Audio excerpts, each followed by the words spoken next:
Welcome, everybody, to Lions, Lies, and Billy Goats. This is episode 34. Our friend Greg from back in the day is our special guest today.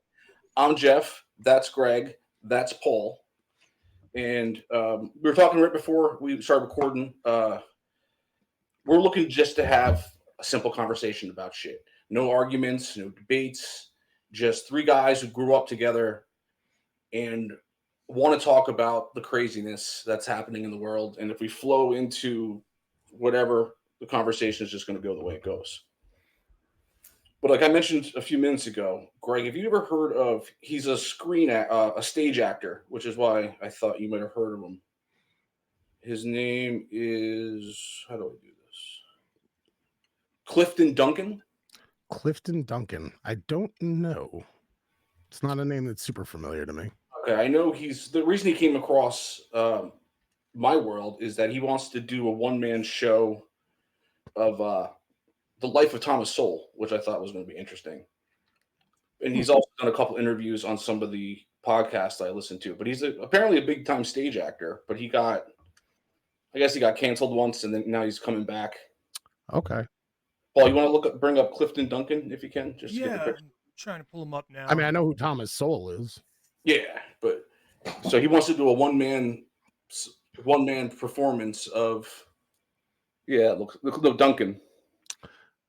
Clifton Davis. No, Clifton Duncan Davis. Okay. Clifton Duncan, not Clifton Duncan Davis. Clifton Duncan. Okay, I was gonna say I know who that guy is. That's him right there. Actually, while Paul's looking that up, I met D'Angelo Barksdale a couple weeks ago. I love D'Angelo. He was really sweet, man. Really, really nice guy. He his name's Larry Gilliard, for those who don't know. He went to, my friend Jen put up a one-woman show in the city at the Flea Theater, and he and her had worked on a concept film together, I guess, a couple weeks before. So he came by to see her opening night, and I was photographing her opening. That's what I do for a living. I'm a photographer and a videographer. Right. Sweetest guy in the world, man. I kept it real low key. He was like, "You caught me," and I was like, "I didn't catch you. We're not gonna announce this. Like, we're not even gonna talk about it. I'm just telling you, like, I'm a fan." Nice. I love the show. I could talk about that show all day. It's the best. They're probably the best drama. That and Deadwood, I think, are kind of neck and neck for me. But there's so many ways to parallel what's going on. I do it all the time on the show. I'm like, Paul, run this clip from The Wire because it makes sense. Run this clip because I can, from the way the cops do business, to the way the drug dealers do business, to the politicians, to the schools, to the newspaper. Yeah. Like all that shit can just be parallel. The thing I love about The Wire is it kind of catches you off guard when you hit that second season and you're at the ports. And as the show progresses, you start realizing, like, this isn't really a show about cops and drug dealers. It's a show about Baltimore and about all the mechanics of what make a city operate, and the way that all of these things kind of affect one another, and the sort of ripple effect of how the schools operate affects kids who wind up in gangs or who wind up doing well, and a role model comes into their life and can really help them out, the way that, like, Bunny takes that kind of kid under his wing, and and it can turn out one way, or a kid like what was his name, Dookie. Dookie, I mean, becomes a full-blown addict, and that poor kid is going to wind up he becomes the new Bubbles. Exactly, he's going to be Bubbles. But the other kid who becomes basically the new Omar. Michael, who winds up like becoming a new stick-up boy, and you get to see how the cycles of that thing perpetuates, and how much economics plays a part in why that cycle keeps happening. This look like money, motherfucker. Money be green. Mm-hmm. Oh, I find that show like so infinitely fascinating. There's a couple of universities that I know because I follow all like I follow some of the fan pages, but I follow Wire News, and there's universities that have, as an elective, have applied the Wire to basically sociology. As well, they should. I mean, and David Simon's like a hard lefty like me. He did a similar thing with Treme. I mean, Treme was a little bit slower of a show, but I really love the way that he kind of analyzes the way that smaller, like localized governments work. Like, Show Me a Hero and We Own This City was spectacular. I don't know if you watched it, but my God, like It's off the Johnny. chain. Yeah. I mean, yeah, I really liked, and Generation Kill I thought was brilliant. Yeah. Kind of anything David Simon does, even all the way back to like Homicide, like he's just a really smart writer and approaches things from a journalistic perspective. So you're getting kind of this like layered storytelling that, like we were talking about before, kind of operates on data. And that's how he kind of like defends his dissertation, I guess you could call these, is through like, well, the data bears this out. If you have this level of education and it's this bad, you're going to wind up with these outcomes. And I just infinitely fascinated by him. And just like how stupid things can screw everything up. Sure. Like I think Paul and I mentioned this to Paul at one time. I know I was talking to someone about it the other day, but in season 5, when they do the newspaper, Gus is David Simon. Yeah.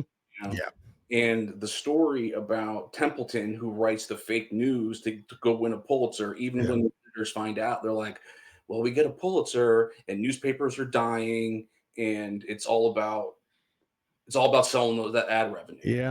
And it's more important than the truth. And that extends to now. I mean, you have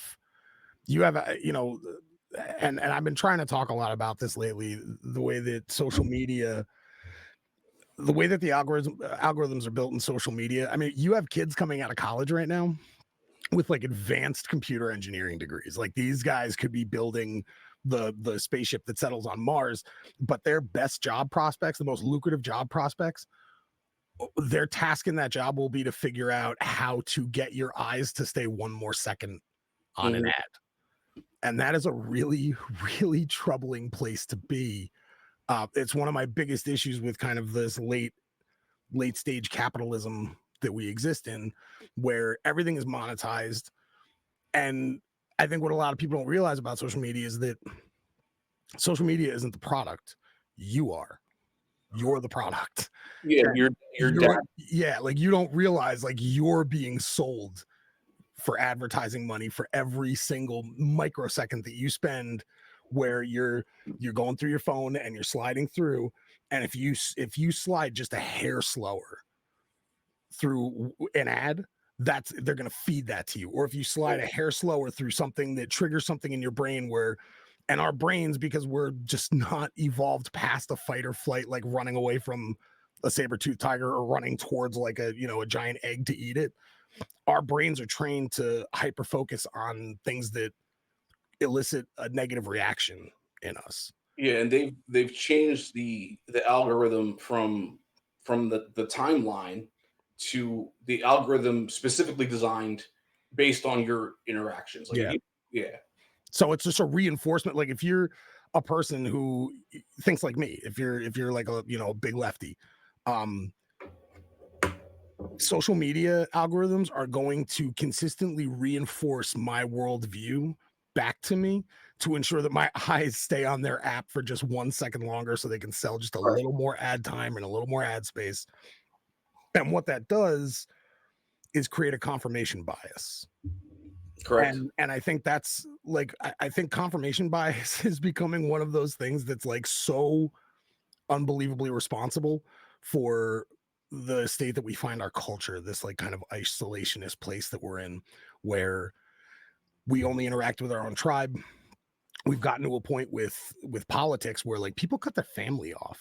Like that's fucking crazy to me. Like, and I get it, man. Like 4 or 5 years, like pre and during COVID, I was that person. And the last couple of years, I was that person who would be like, fuck you, Trump supporters. If you vote Trump, you're not my friend and whatever. And it's bullshit. It was me trying to make sense of a crazy situation. And if I'm being real with you and the world and honest with myself, it was, half of it is kind of performative. It's the reinforcement that you get from the likes and the interaction from social media that pumps you up and makes you feel like, yeah, I'm on the right side of history. And it's like, I don't know, maybe I'm not. who knows? This guy might do something that's like incredible. And I'm not gonna, I can't exist in a world anymore where I pre-hate things that this guy does. And I am certainly not gonna exist in a world anymore where, unless somebody outright tells me like I'm a racist, I'm a misogynist, and that's why I voted for him because fuck women and fuck people of color. Like, if someone says to me like, well, I voted for him because of policies around taxes, I may think they're wrong, but I'm not about to not be their friend anymore. Like, I find it a lot easier, especially as I sobered up, because I used to be a fucking I was all about Iraq, and I was all like, fuck them for 9/11, and I was like, Afghanistan, I don't care, let's keep pumping, let's keep going, let's do the job. Then I found out that there was no weapons of mass destruction. I was still like, well, he tried to kill Bush's dad, so there's that. Sure. And then I found out that was bullshit, and I was still kind of like, and it wasn't until one of the first guests we ever had, our buddy Jim, he started saying some stuff to me, and then I went to grad school. Then I sobered up, and I just started. Like I found soul in grad school accidentally, soul and Hayek, and then I got sober, and then I kind of just it became like my special interest. Like I was always into history and government and shit, and if I was sober, I probably would have gone to a different grad school because the school I went to is called the Institute of World Politics, and I was basically on track to go be an analyst inside the State Department, and I was learning how the State Department works and being dyslexic, the 3-letter agency shit fucking killed me all the time. But I learned how to write memos to higher ups, which is why like on Facebook I'm just on like every sentence is a point and it's short and to the point because nobody has time to read extra words. But yeah, and then I ran into economics, and then I found out how the Fed's fucking bullshit. And then once I learned that, and I was like, oh, the Republicans are lying to me too. It was no more they're wrong and I'm right. It was like both you motherfuckers are wrong. Yeah. And this is how you do it. Yeah, they and they've so there's this kind of like intersection of government and the corporate hierarchy and Corruption. Yeah, absolutely. I mean, yeah, we could just call it what it is. It's corruption. And what I found, like, even more so than the way that corporations support certain politicians with like super PACs and things like that, and that kind of money that's in politics, what I found really interesting over the last 10 years or so is the way that they use it against politicians. Like, there's this kind of quiet threat in the air where if a certain congressperson wants to support a piece of legislation that regulates a certain type of business, that business, if they're big enough and strong enough, and plenty of them are, that business will basically quietly say to them, like, I will fucking primary you. If you sign this piece of legislation, I will primary you. I'll pick any fucking candidate. I will throw millions of dollars into a super PAC for them, and I will primary you out of your district. That's what they're doing to Thomas Massey right now. Yeah, man. And it's pretty like that's a really corrupt way to run things. Like it's pretty gross.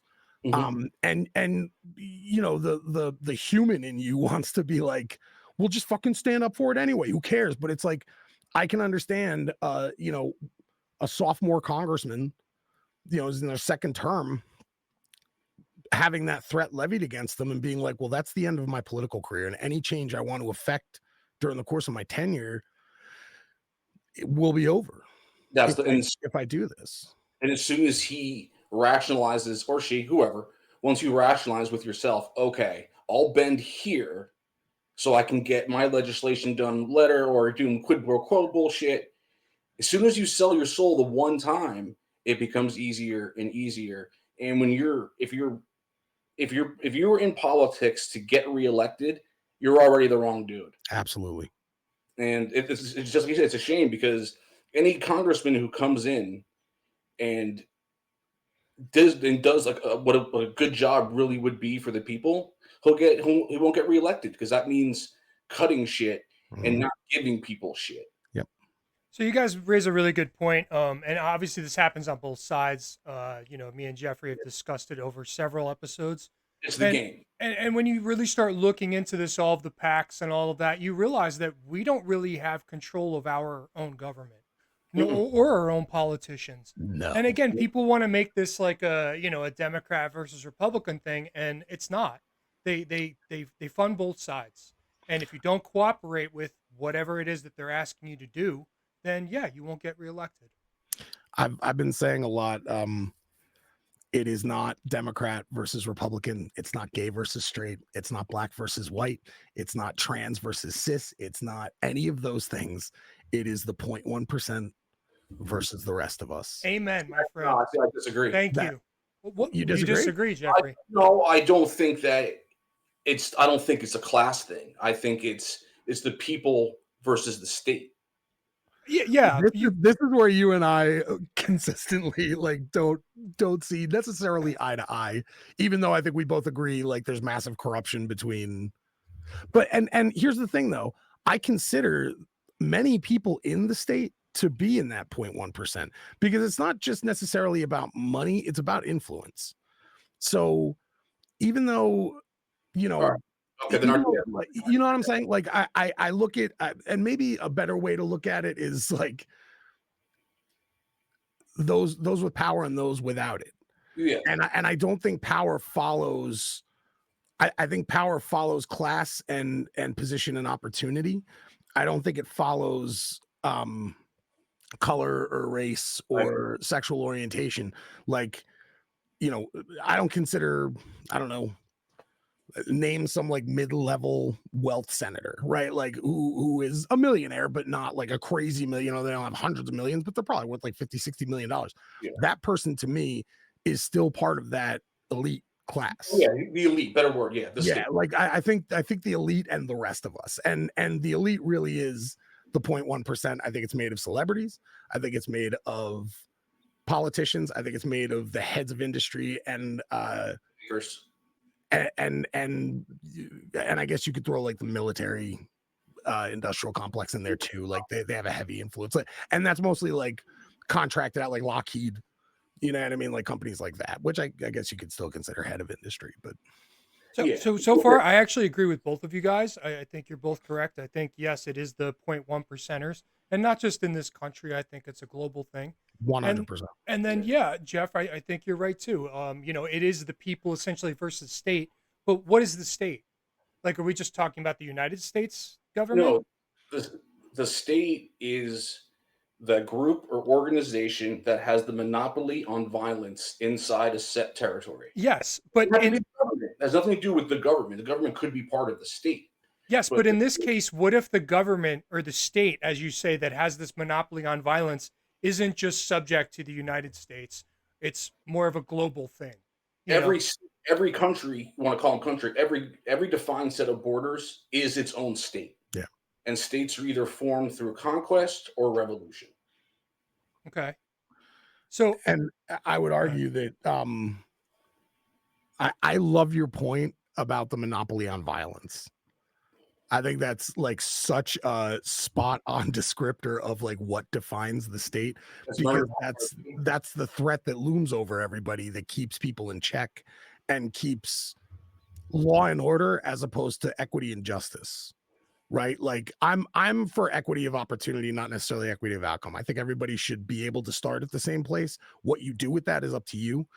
But I think I have a philosophy that capitalism kind of requires crime and poverty to exist. There's always going to be poor, no matter what you do. Sure, but I think it's less poor than it is crime, because that level of poverty creates desperation, and that desperation is what creates crime. I think most street level crime is born out of desperation. It's people don't have enough money. They're trying to take care of themselves. I do think it can get to a point where there's almost like white collar street crime, where it's like the heads of cartels or gang leaders who are worth, like Stringer Bell. You know what I mean? Like to me, he is a white collar street crime criminal.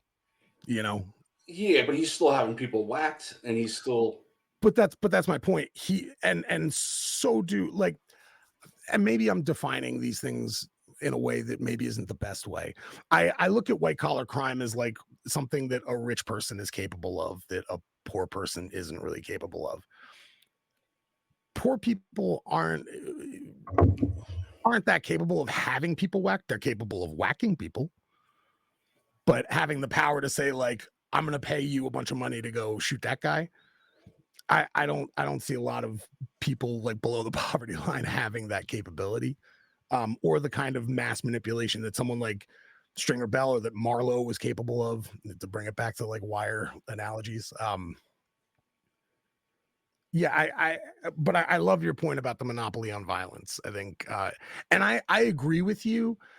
While I think the government should be responsible for the welfare of its citizens, for a baseline amount of welfare for its citizens, I do agree that the citizens should have a healthy skepticism, and if there is such a term as healthy adversarial relationship with the state. Well, the state, just by its sense of being, is not the people. Like, we the people are not we the state. It's two separate, completely separate things.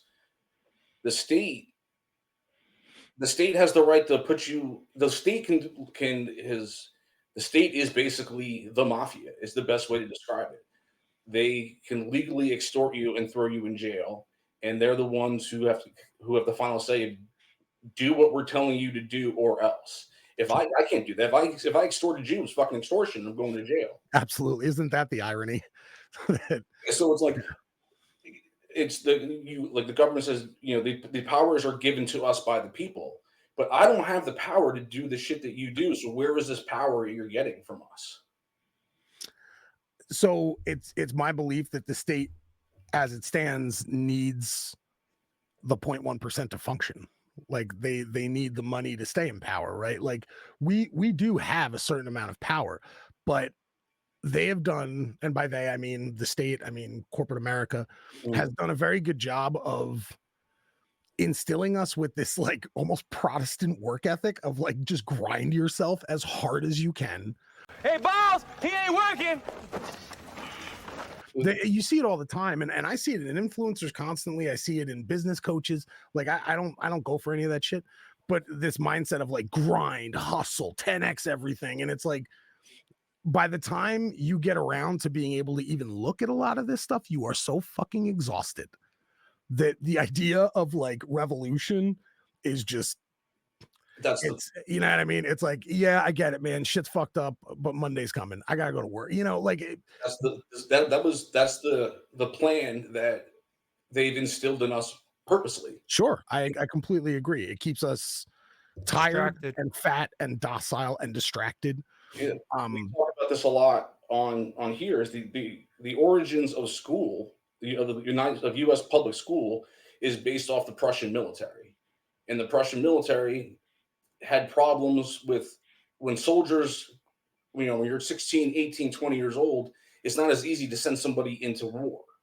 But if you start them at a young age, sure, in rows, and you make them raise their hand and they respect authority and the teacher is in control and you do what they say, by the time it's okay, line up, lock your shields, take your sword out, run into this other group of assholes, and please come back alive so we can do it again tomorrow. Absolutely. Prosper, whatever force is making me send you guys to war. Yeah, I agree. I think I think American exceptionalism requires a lot of conditioning to exist. Like this idea that you do have to grind yourself out, the idea of, and this is something that's so funny to me, that everyone is so panicked about like Trump's authoritarian nature. And I agree, he is an authoritarian. Like, I think that's the kind of person that he is, but he's just transparent about it. That's really all that's different about him. He's just, he uses the corruption of government to his advantage to accomplish an agenda, but he just does it out in the open. And it freaks people out because they're used to, every fucking word in a speech being poll tested, so that it comes across in a way that is like digestible. And Trump doesn't do that. Like, I think Trump's diagnosis of what's wrong with the country is fucking accurate. 100%. Government is a broken, corrupt system that does not operate with the people in its best interest. It's not the state. It can't. It's against the state's nature to opt to work for the people, because if not, the state would cease to exist. So let me ask you this, and I genuinely want it. Like I said, I'm trying to approach all these conversations from a place of good faith and curiosity. Yeah, I'm doing my best to remember. I mean, also link you to Murray Rothbard's Anatomy of the State, and it's like a long essay. So what's in my opinion, we need some sort of functioning body to ensure contract obligations, right? Yeah, rule of law. To ensure and maybe this is where we'll differ, but to ensure a certain level of welfare for its citizens, because we are taxpayers. So I feel like we should be getting some return on that tax. I know you, if I remember correctly, you're not huge on income tax. No, not at all. Okay, I figured. Yeah, and part of me gets why. Like, let me ask you this: if you felt like we got more return on our investment, because income tax to me is, albeit forced, an investment into the country, right? You're investing in your government, and you should be getting some kind of reasonable return. Like, if we got a better return on that, would you be more okay with it? Well, no, because I mean, yes and no. I mean, just government. I agree with all the things. I think we want the same shit. I want education. I want healthcare. I want all this good shit. I just don't think that the government, whose track record from history, is not the best people to be allocating resources. No one's as frugal as you are with your own money. So why would you give your money to somebody else who has no accountability for how they spend it, or if they do it poorly? So let me ask you this, right? So let's say Citizens United went away and there is no more corporate money in politics, and now they have to exist solely off of individual donations, which have a limit. Mm-hmm. And to you, I don't want to say like a taxpayer, coffer that's made up of like our money for them to run. But let's just say like that's how politics operated. That we're part of Citizens United. Would you feel better about the ability to hold officials accountable for the way that they spend our tax money? Because then I feel like once you get corporate money out of politics, it puts the people back in some element of control. I think that is a good idea. I think what a bigger problem is when it comes to being able to hold the government accountable for the spending would be to get rid of the Federal Reserve, because the Federal Reserve is what allows them to spend money without taxing.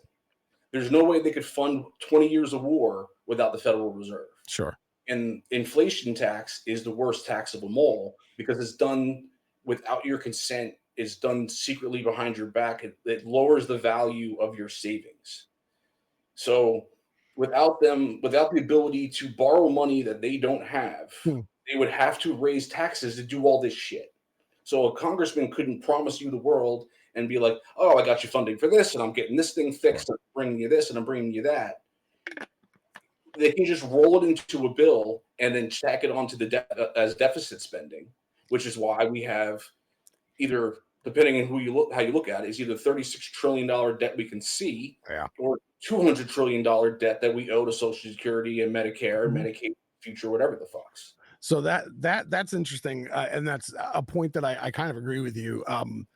I find it really funny that everyone talks about spending and cuts, but no one talks about borrowing, and like the amount of money that we borrow from nations that we don't even like. Like, we consider China an enemy, and we owe them so much fucking money. We owe them nothing compared to the debt. It's really like sure a fraction of compared to what. I mean, we pay $1 trillion a year before we pay a dime to anything on earth. America pays $1 trillion in debt to the Federal Reserve. Sure. So we need to tax $1 trillion just to get to even. Who owns the Federal Reserve again? We were supposed to, but it's a private bank, so I know we don't own it. And even Can't if we avoid did own it, then it should be no problem because we're in debt to ourselves. Cool, just wipe it. But Jeff, do you watch Hamilton and just like burn with rage? Hamilton. Alexander Hamilton, the show, because he Oh, was the first countries I mean created the Fed. I think You're just like, fuck this, fuck. I'm glad you got shot, you dick. Aaron Burr. Excuse me? Aaron Burr thing? Okay. yeah, the commercial. That was Blue. Remember that guy? Yeah, we used it. I'll use it So again. that guy is the creator of the White Lotus. The actor? Yeah, that's Mike White. I'm almost 100% sure that's Mike White. Who The guy on the created Aaron Burr commercial? Yeah, I'm pretty sure. It's a Got Milk commercial. That was a great. Yeah, it was a Got Milk commercial from the 90s, and I'm almost 100% sure it was Mike White. Oh no shit. But yeah, he wrote he's written a whole ton of movies. He did oh shit. He did School of Rock. He did that show Enlightened with Laura Dern on HBO. I'm almost it's him or it was some famous actor. I'm almost 100% sure it was Mike White. I can't see him in my head. I just remember. I think it's one of those things that's stuck in my head forever. Yeah, because he has like that whole museum that's like dedicated to. Yeah, and he's got the mouth and it's full of peanut butter. Yeah. So it says that there's a misunderstanding in the that Mike White, I guess, is not directly associated with the Aaron Burr commercial, but it was directed by Michael Bay. Yes, that may have been what I was thinking of. Yeah, Sean Whalen, who was, I believe Sean Whalen was Roach in People Under the Stairs, which is great. Oh, Yes. I remember that movie. Yeah. No kidding. That's a rare movie that most people haven't seen. Besides me. They're supposedly they were doing a remake of it. I don't know that they really need to. I kind of wish we would get away from that. But that was kind of a funny sort of film, like a little bit of satire in that. Yeah, it's a horror film, but there's like some comedic elements. Yeah, it was very much a satire about like gentrification and class war, and it was an interesting one. If it's a horror movie that I don't mind watching, then it's got to have satire because horror is my least favorite. Really? I just don't like. I don't know. I don't really like scary movies. You've never been a horror fan, though. It's never been your shtick. Saw shit like that or gore. What kind of movies do you like? One of my favorite movies back in the day was The Gate. I think The Gate's fantastic. The Gate's great. Yeah, that's a nice, Gate, nice the 80s goofy horror. I liked the horror movies that were on. Remember when Channel 11 was WPIX and TBS had Friday night whatever. Sure. Billy Bob, whatever his name. That's the first time I saw The Warriors. Oh, Joe Bob Briggs. Bingo. Yeah. I liked back in the day before there was so many fucking sitcoms. Channel 11 had 2 movies every single night. Yeah. TBS ran movies all day long, except for the Braves were on. It was always the fucking Braves. Yeah, well, TBS ran Shawshank at least like 3 times a day. And it was Jim Bob's Monster Vision was on like Friday, Saturday night, and I'd be up because you're home. What else you got to do? And you watch movies. I think it was literally called Trailer Park. I think is what Joe Bob Briggs' show was. It was called Trailer Park, and he would like have these. Don't think something else. He would have like these little interspersed moments between the movie, like between commercials, where he would pop on and like say something funny and goofy. Joe Bob Briggs was a funny guy. But yeah, I really love horror. It's one of my favorite genres. But I'll admit, like I'm part of that like semi-hipster crowd that really likes the elevated horror that exists now, where it's more metaphorical. They use it for satire. They use it for allegory. It's related to grief or trauma or a satire like The People Under the Stairs. I'm very much into the horror genre. I'm in the middle of developing a horror project now. All right, I like satire. I like crime, drama, gangster shit. We've talked about Carlito's Way. Oh, I love Carlito's Way, dude. I'm not into that fucking movie. Fantastic. I can quote that fucker all day. I do quote that thing all day long. I do think Sean Penn's great in it. Oh yeah. Yeah, I think he's great. I just think it's one of Pacino in the 90s for me is really hit or miss. Like Heat, I think is a masterpiece. Oh, Heat's fantastic. Yeah, I mean Heat is very much like it's a dude's movie. You know what I mean? Like it's going to appeal to a certain demographic and a certain era of dude. But that doesn't make it any less brilliant. I think Michael Mann's a genius. But like Son of a Woman, God, what a hacky piece of shit that fucking I fucking hate that movie. It's so terrible. It's a comfort film for me. Like, yeah, I get it. A lot of things have changed since I got rid of cable. Good for you. Fucking hate cable. It's useless. It used to be one of those things like before there was a million channels, you would put something on just to put it on. You know, like you flip through a bunch of channels, you're like, all right, this is the best thing on right now. I'll a woman, you know, because it's better than my other 60 options, but now there's 500 options. That there is something in the era of streaming that I never loved channel surfing, but there is something nostalgic that I kind of miss about it. 100%. Like I find, and maybe it's just like being 43 and having to like go to work every day. And I being a photographer and a videographer, like 90% of my job is done at home, like at this desk, with all the editing and everything. So when I watch stuff, I'm watching more with like purpose as opposed to just flipping through. But there is something I agree with you. There's something I kind of miss about the old school, just like, let's see what's on. Yeah. Like, how often do you fucking hear that anymore, as opposed to like, oh, I'm gonna go turn on Netflix because the show I want to see is on, because the streaming system is so saturated. It's becoming like frozen yogurt was like 10 years ago, where Pinkberry and Red Mango came out at the same time, and they just fucking like cannibalized themselves, and it all just got terrible, and they were, you know, springing up everywhere and then shutting down almost immediately. It feels like shows on streaming are like that. It's just gotten way too saturated. On cable, you could be like, all right, I'll just put this on. It's already started. Like on Netflix, I'm like, now I have to search. I'm searching with purpose. Now I'm going to watch something from beginning to end, and I got to pay attention. Yeah. I think my wife Peacock because she likes to watch some of the Bravo shows and shit. But that gives me Law and Order.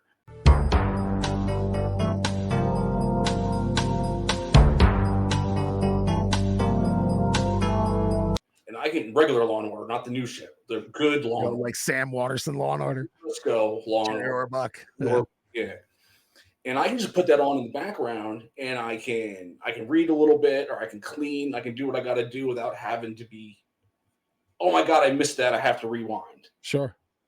I think the cool part, you know, which will never happen again, but, you know, going back to channel surfing, you know, back in the day, is you would be more inclined to watch something that you would never actually watch. You know, because if you guys remember, we had that little TV guide channel. You could put whatever channel it was, like channel 40 or whatever, and it would scroll down. But even before we had that, there was literally no way to know what was on unless you had like the actual TV guide that came with the newspaper.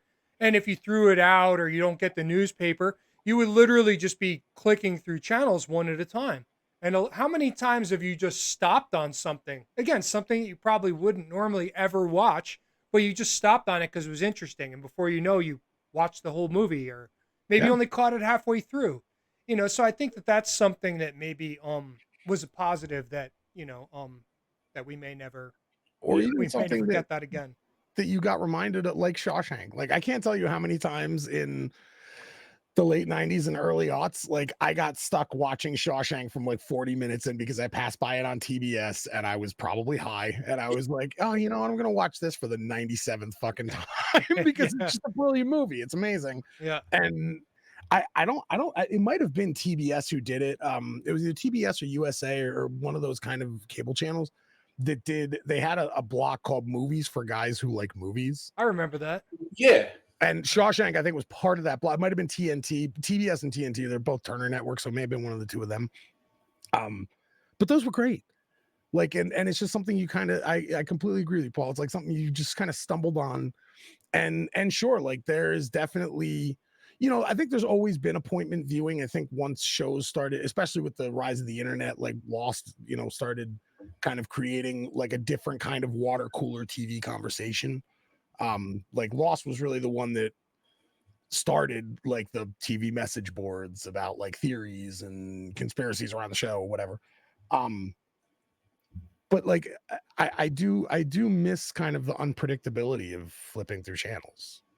and not necessarily knowing exactly what you're going to see. I think the DVR kind of ruined it a little bit, like being able to TiVo, right? Yeah, like TiVo was the original. Now it's just DVRs, but I think they're really the first things that enabled kind of a binging model, because you could just DVR a show and leave it on there and wait for a season to finish, or half a season, 6 or 7 episodes if you didn't, and you could skip commercials. That was big time. That was revolutionary. The minute you could bloop bloop through a commercial. Remember DVR or TiVo used to make that like boop, boop, that little noise when you would. The minute you could do that through a commercial, now I cannot deal with a fucking. I mean, I'm angry at advertisers anyway because of what they're doing to the world, but like I cannot. My fiance will like record because she watches some of that Bravo stuff too. And she loves like, Drag Race and shit like that. I'm just this stuff I'm not into.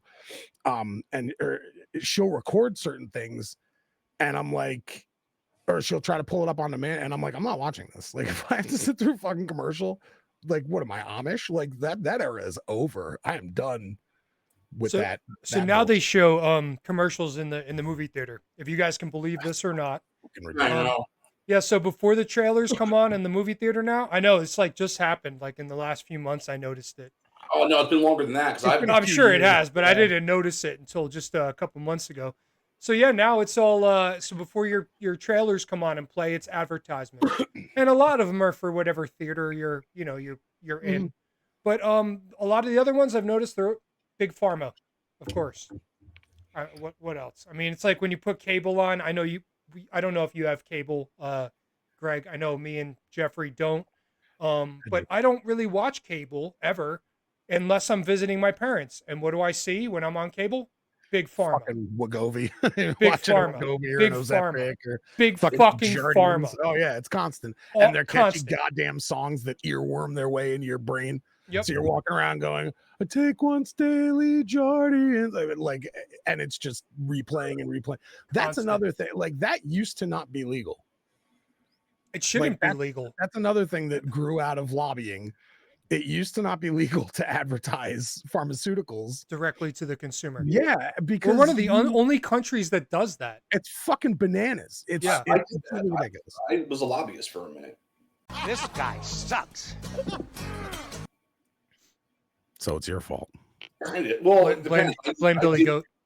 It's one of the reasons that I didn't get into politics to follow my dad, because I think that at the local level is the most important, for me and what interests me is really fucking boring.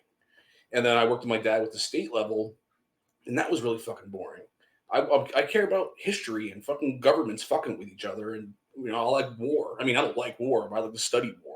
But it's fascinating. Sure, I get that. Exactly. But we were like working on, getting billboards put up in places. I'm like, this is fucking boring as shit. Plus I had to wear a suit. Big Pharma billboards. Nobody wants to wear a suit. There was actually I'm kidding. One of the dumb things we had to do was Jeff wrote the Jardians commercial song. That's what he. Damn you, Jeffrey. That's a big job. People who write jingles can make some good money. All right. No, let me tell you, it's been so I play music. You can't see it, but I have a full key. I play piano. I play like 14 instruments, and I have a full recording set up here in my bedroom office. Like 3 screens. When we're done, I'll turn the camera around and you can see like everything. But it's been suggested to me on more than one occasion to start writing commercial jingles, because that is a lucrative fucking business. Oh, yeah. I don't have it in me to really soulfully sing about why Windex is awesome.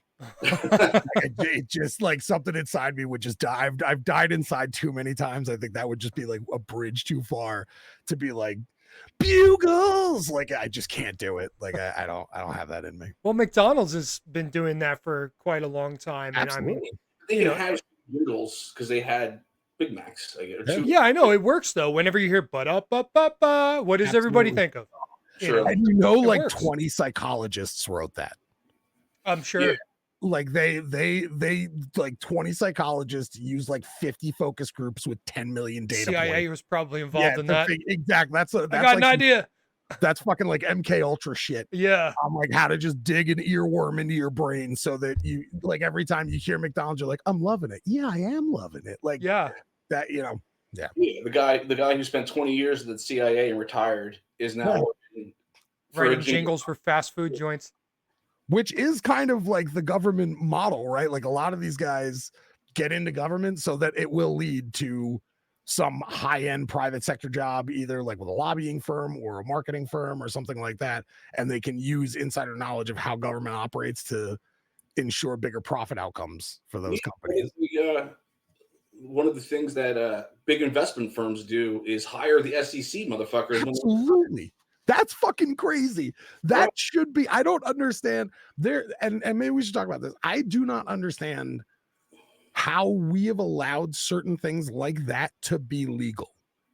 Like how is it legal to be on like a finance committee in Congress and have own stock at the same time? Or have your wife on the board or your brother-in-law on the board of something else, or before you went into state, you spent let's take like Obama's people, right? Trump won. Obama's people left, went to K Street in this firm and that firm, and they sit on this board of Raytheon. They sit on this board of Lockheed. And then Biden wins. They come in, the Trumpers go back out, they go to their fucking places, and now they have that's who you get the contracts for, and then the little quid pro quo type of shit and stock options and all that good stuff. I mean, if you think about it from like a sports perspective, right? That's like allowing the referee to bet on the outcome of the game when he essentially decides it or has a massive influence on how the game gets decided. Or he can't bet, but his brother can take his advice. Yeah, sure. Or his whomever, Well, or like his brother owns the other fucking team. Yeah, right. You know what I mean, and can tell his players like, "Hey, take a dive here." Like, yeah, you know what I mean. That's something that I would like to see us shut down immediatally. Again, that's corporate money. There is no incentive it's wrong for the people in the government or especially in office. You're asking them to vote against their own best interests, and once you become part of the state, your best interests lie there. So why would you? It's like asking these guys to vote for a pay cut on themselves. Sure. You know what I mean? Yeah, but so what do? We just let it persist and just say, oh, well, nobody's going to vote against it, so we'll just allow it to continue. They would love that. I'm not okay with that. Neither am I, but that's the game, right? And I don't care. I mean, I really don't care. Burn this shit to the ground if that's what we're fucking doing. So there are people who exist that are like that. Like Ro Khanna is somebody I'm heavily in support of, and I would really like to see him run for president. He'll never get elected. But Ro Khanna operates as like this kind of paradoxical congressman, right? Like this guy he's part of the no PAC agreement, so he does not accept PAC money. He signed it with like 10 other politicians who will not take PAC money. It's like their whole ethos. And he is the congressman representing the district of Silicon Valley, which has more money than fucking El Dorado. Like it is the richest district on planet Earth. Not anymore. It used to be DC. Sure. The seven counties outside of DC are now 7 of the 10 richest. Okay. But my point being that like this guy who doesn't take corporate money represents like the most powerful corporate interest district, like, in America. Like that's where all these people live. He co-authored a bill with, of all fucking people, Matt Gaetz, to impose term limits and forced divestment from Congress, from people in Congress. So like there are people that exist that will operate in the best interests of us. Corporate money just does a very good job of shutting them down. Because for every one person you have, there's 15 ones who aren't going to play ball, and that's a generous a generous ratio. Now, 100. So again, what's the solution? What do we do? Armed revolution. Like it's in the benefit of the state to allow a Thomas Massey to exist or a Ro Khanna guy like that, because it makes the people think that something can change and nothing ever actually changes. Again, how do we change this? So you had mentioned earlier, Unfortunately, you wind up with like French Revolution Robespierre shit where they start pulling the aristocracy out and cutting their heads off in the street. right, NSA, I'm not advocating that. I'm just saying we're not advocating violence, yeah, but not advocating it. We are I'm saying not trying. that may be an outcome I mean, if they don't start reeling it in. so Well, I remember in the French Revolution, it wasn't just the elite that were getting killed. It was anybody who spoke out against the state was getting Sure. wiped out. yeah, too. they were also doing other stuff like starving the people and shit too. So that's a little more complex. And I then think, than that. Robespierre himself wound up getting his head cut off. So, like, you know what I Yeah. mean? That was a kind of. I actually went to the Palace of Versailles, and if you've seen where these people were living, and then you're taking into account, okay, the rest of the country's starving to death and shit, you understand why they dragged them out of the palace. But you mentioned earlier, Greg, you mentioned Hamilton, right? And I think me and Jeffrey are in the same ballpark. When it comes to Hamiltonians versus Jeffersonians, right? So I want a very thin skeleton crew type government. at a federal level or state level? At the federal level. Federal level. Always talk about the federal level. Yeah. The state. I think the state should be able to do what the states do. I mean, constitutionally, that's how it's supposed to work, right? Like the federal government is supposed to set kind of a certain standard, and then anything that isn't forbidden by federal law should be managed by the state. Essentially, for me, I just want the federal states. government to exist to enforce the Constitution upon the states, essentially. So if California is like, hey, we're going to ban free speech, then the federal government comes in, it's like, nope, that's against the First Amendment. You can't do that. But Sure. outside of that, I think the federal government should allow California to do whatever the hell California's going to do. And if you don't like it, don't fucking live in California. Don't own a business in California. The Constitution doesn't specifically say it. That doesn't mean that the federal government gets to then do it. It's rules. It's rules for them, not rules. You know what I mean? Like they're not. If it's not in there, they're not. What I'm saying is, in my opinion, the federal government should only come out and enforce anything if a state is violating the Constitution. Well, Other and than that, the think federal that- government should just be a skeleton crew. The people who work for it shouldn't make any more than $100,000 a year. They shouldn't be able to own stocks. None of this shit. It should be. Hang on, let me finish. It should be like you say. When the federal government was first established, it should be a painstaking process. Nobody should want to go necessarily run for office unless you want to make the country a better place. You actually want to do something. That's not what we have. We have politicians that go into politics so they can build careers, money, their portfolio, all of these things that don't benefit us, when I mean us, we the people, at all. And I've had enough of it. I don't know what I can do, but I've had enough of it. I'd rather move away from that. And anyway, I'm gonna. Well, the biggest problem we have, the bigger the government gets, the more corruption there is. Yes. So the most logical thing to do would be to shrink the government down to a level where it can't really be that corrupt. Yes. Especially- Ideally, I'm sure that's what Doge is supposed to. Well, again, it's a long uphill battle, but I essentially that's what Doge is supposed to be doing. I mean, that was the idea, I believe. And here's where it starts getting into the weeds, especially on a social and cultural level when you're dealing with people at the same level as you. Right. So like when you're having conversations with your friends and I'm not trying to loop it back to my shit, but like this is what I've been talking about is the way to have a conversation around this kind of stuff. We should be angry at the government. We shouldn't be angry at each other. 100%. And Doge is one of those things, one of those subjects that creates a lot of visceral reactions between people because the Trump administration and his press corps or I'm sorry, his press team uses very specific propagandized language about what those programs do. And so they'll say something like, it's the 10 million for learning how to treat Libyans equal for the BBC. And it's like, that's actually not what that was. It was a program by not the BBC News, but a larger BBC company to teach Libyans how to do ethical journalism so that they can make informed decisions about who they choose as their leaders, which gives us a long game approach to now Libya isn't a terrorist state because they elected decent people. But Greg, why should we be funding that? I mean, regardless of what's in the bill. And I'll explain, because soft diplomacy is a necessary thing when you're a superpower our size. we are a target for a lot of people for good reason, because we have not acted in good faith towards a lot of countries. The whole reason something like 9/11 happens is because we use somebody to fight a proxy war for us. They get destroyed and then we abandon them, which is what we did to Afghanistan when we used the Taliban to fight Russia in the 80s. Right, like we threw all this weaponry to them and gave them like anti-tank or anti-aircraft missiles and shit, and that's how they were able to win.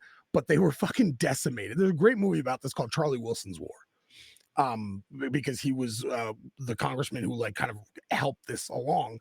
And then when it came time to like help them rebuild, we just were like, fuck you, we're good, and we walked away. We do that to everybody, Greg. You're not wrong. I know, but my point is that if we owe certain people to do some things for them, and in my opinion, the Trump administration is using, and Musk and Doge are using propagandized language to justify why we shouldn't pay for certain programs when they're not going after real waste. USAID makes up like less than 1% of the budget. Right, but the USA, it's not USAID. We're not giving money to Libya for the journalists to write better fucking articles. We're giving money to Libya to help overthrow their government because that's what the CIA. Sure. So in some instances, I agree with you, but there are like Sesame Street to kids in Iraq, right? 20 million was like Sesame Street to kids in Iraq, and it's like, yeah, but we destroyed Iraq. We destroyed them for no reason. Like, we shouldn't have done that. And now you have an entire generation of kids who are very resentful of America. If you can put an education program in place that helps them be better educated, that gives them maybe a reason to have a little bit of better faith in us, then 20 years from now, you don't have some kid fly 2 more fucking planes into the Freedom Tower. Right. You know, that's like, these are long game things, and some of them are gambles. Maybe some will work out, maybe some won't, and that's okay. And I have no problem with dissecting government programs and excising waste. Zero issue with that. I think the shotgun approach that they're using, and the fact that the people who are doing it are not auditors, they're like software engineers. They should not be anywhere near this.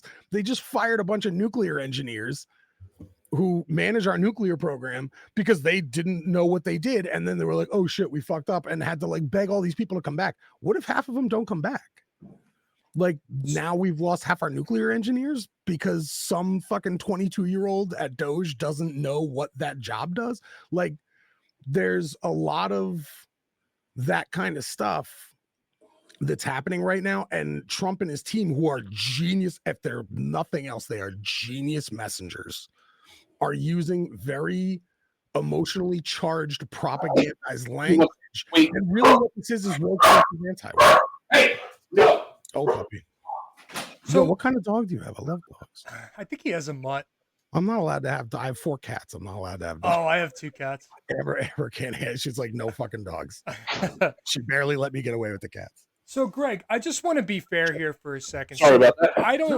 I don't trust Elon Musk. I don't trust him. However, I do follow Doge on X, and they have very specific breakdowns of a lot of these programs that you claim are just straight propaganda. And I don't think that that's true either. Again, I don't trust everything Elon says. I don't trust everything that's posted to Twitter.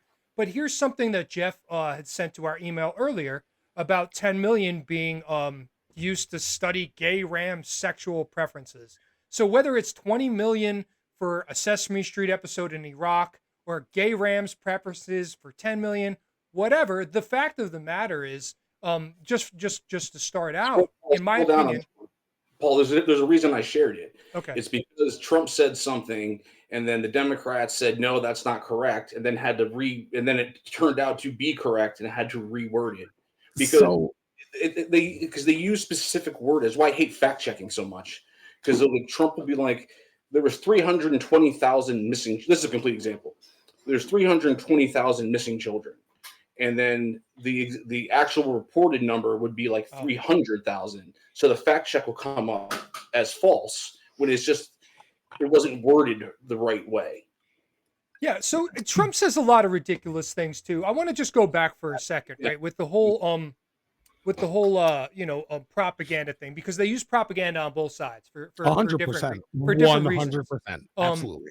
so the first thing is again, I don't think it's accurate or that it's fair to say that everything that Doge is doing is just strictly propaganda. Again, I don't trust them, but they definitely have found a lot of stuff that our money is going to that we didn't get an okay on that. The Sure. American people didn't say, okay, yes, let's fund that. Now, going back to your thing with like Libya, for example, I'm going to use them as an example. Yeah, Obama and Obama's administration has helped to decimate that country, which is Totally. awful. What's that? Totally. No, no, no. It's I'm terrible. All So because so they could Jeff is sell gas in not dollars. so Jeff is a lib. Take another sort of payment besides U.S. dollars. Yeah, because Gaddafi was going to get off the American dollar, and they didn't like that, so they bombed the shit out of it. We destroyed the country, killed innocent people. Should we help? And now, so Jeff is a libertarian, and most libertarians are basically like, I'm a free market guy. I happen to agree. I'm a free market guy. I like it. So our last episode we did. Sure. I titled it 2.5 Libertarians, and the reason is because we had 2 libertarians, and then there's me, who I kind of consider myself to be like a half a libertarian because I don't fully engage in all of their values, right? So, for example, do I feel that we should help Libya and Afghanistan and Iraq and all of these and Syria and all of these countries that we have helped to destroy? Yes, I do. However, I'd like to fix us first. I mean, we have people that, are working 3 jobs, can't pay the fucking bills. We got all kinds of issues going on over here. So what I would like to do is let's fix this country. Let's get it to, where homelessness is down, unemployment's down, everybody's doing well, everybody can afford a home, or at least the vast majority of the people. And then, yes, I'd totally be open to sending millions of dollars overseas to other countries to help repair what we've destroyed. Can I let me say this? So I agree with you. My point about propagandist language is to gain the approval of the public for what they're doing, but what they're doing isn't really creating efficiency. If this was really, in my belief, I fucking hate so much having to reduce it down to terms like this, but the world has kind of forced me to. This Doge thing that's happening right now, and maybe 6 months from now it won't be the case, but what's happening right now, I fucking hate, it's like grossing me out to say this. This is a woke versus anti-woke thing that's happening. Because if Doge was really concerned about government overspending and government bloat, they would go after the military before they went after anything.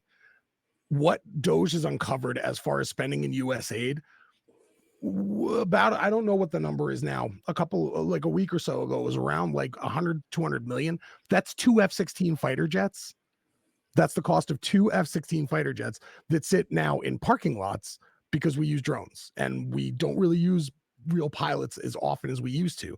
So if you want to talk about where there's wasteful spending, I'm of the opinion that the military is the first place that you should go after, because the military is essentially the largest socialist jobs program that has ever existed in the history of the world. The American government in general is that. Sure. Yeah. But my point being that I am fully on board, like I said, with clearing out bloat, with emptying corruption. I feel like Trump is actually using corruption to his advantage to advance the agenda that he has. What do you mean? Hang on, before we go there, I want to just say, Greg, I agree with you. I'm anti-war, so I would very much like to see the military spending like severely reduced. Sure. However, I think so, the military contractors, again, the politicians that own all of the money in the military industrial complex, I think he's getting there, and I think maybe you need to start somewhere, and I think USAID is maybe where they started. That's just my theory. Go ahead. Let me get in here real quick. USAID is nothing but a CIA funding to fuck with other nations. Now, the military, what I thought was brilliant when Pete Hegseth got in there, they were like, we'll reduce the budget by 8% over the next 5 years, which I thought was great. And then 2 weeks later, it's oh, we're not really going to reduce it. We're going to reallocate that 8% somewhere else. So at the same time, you're going to cut in shit. Right. And then what's even this is what I love about Thomas Massey. The other day when the Republicans passed the fucking funding bill, they were talking about cutting waste and cutting this and cutting that, and they just added a fucking boatload of deficit spending, which is going to cause inflation in 18 months because that's what fucking happens, which means that prices are going to go up. Yep. And at the same time as tariffs, so they're going to blame the prices on going up on tariffs, on this and on that, on anything else but what it really is. And it's the government borrowing more money from the Fed. And Trump has, I mean, it's so funny, man. Everyone talks about how like Democrats are big spenders and Republicans are conservative with their finance. Trump is like the biggest borrower there. Like he has no problem borrowing and spending. None of them do. And that's why I don't want to make this about Trump in a sense of like the overall problem with the American government. To me, this is a problem that's existed since Reagan. The minute Reagan decided to turn us from a production economy into an investment economy, we were doomed. There's only so far you can go with that when the population increases at the rate that it does, and you no longer have jobs and an investment economy really only works for a very small percentage of people. Spending, I would say spending got out of control with Bush too. Sure, putting 2 wars on the company credit card. Yeah, I agree with you. Which is why back then the Democrats were the anti-war party. They're like, what the fuck are you doing? Yeah. But the amount of money that gets flooded into their coffers and the kickbacks from these fucking contracts, Democrats have lately, the career Democrats. Totally. Hillary Clinton was a total war hawk. They've switched. It's not like the Democrat is the war party right now, and they accepted all the fucking neocons who hate that Trump has cut the Republican Party in half, and the old state, the military-industrial complex state that we've had since 9/11.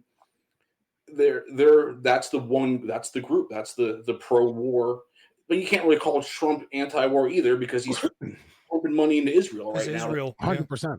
Absolutely. And I also, like I said, when I talk about the overall picture, you'll notice on social media, and I get shit for this all the time, I'm actually far more critical of Democrats than I am of Republicans, because there's a certain amount, and maybe this is unfair of a thing to say and a little biased, I kind of expect shitty things from Republicans. Like, they've been pretty transparent about who they are and what their priorities are for a very long time. Democrats are the party who are supposed to know better, and they're just as full of shit and do just as much corrupt, awful shit. Yeah. They just have cooler friends and better hashtags. Yeah, they buddy up with like Beyonce and Jay-Z and shit, and they throw a hashtag BLM and a little rainbow flag in their posts.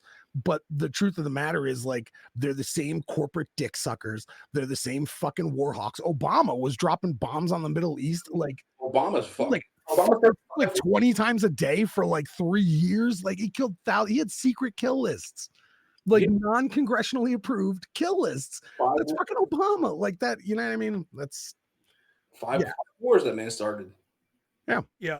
I think if I recall correctly too, he's launched more drone strikes than any other president in history. And obviously going back, they didn't have drones, but if you're comparing them to bombers and stuff like that. 100% doing it. That's the only reason he was all 8 years he was there. We were in 2 wars. Yeah. So Bush had a year and a half before he started bombing people. So you know what I mean? So Greg, I'm on a super hate train, Trump hate train today. So you caught me probably at the best day. But you keep mentioning Trump being corrupt, and I'm not saying that that's not accurate. But when you say that Trump is corrupt, in what capacity or manner do you mean? Sure. So there's a few things. I mean, it's no secret that Trump is kind of Putin's bitch a little bit. Why? Because he owes a lot of Russian people money, and you know that Russiagate was a complete lie, right? That whole shit was a big fucking. So here's what I think about like the Russiagate thing.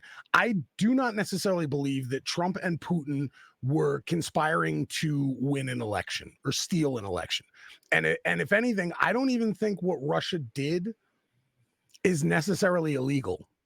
When they were using bots to like put out propaganda, I think it's incumbent upon an electorate to know who they're voting for and why they're voting for them.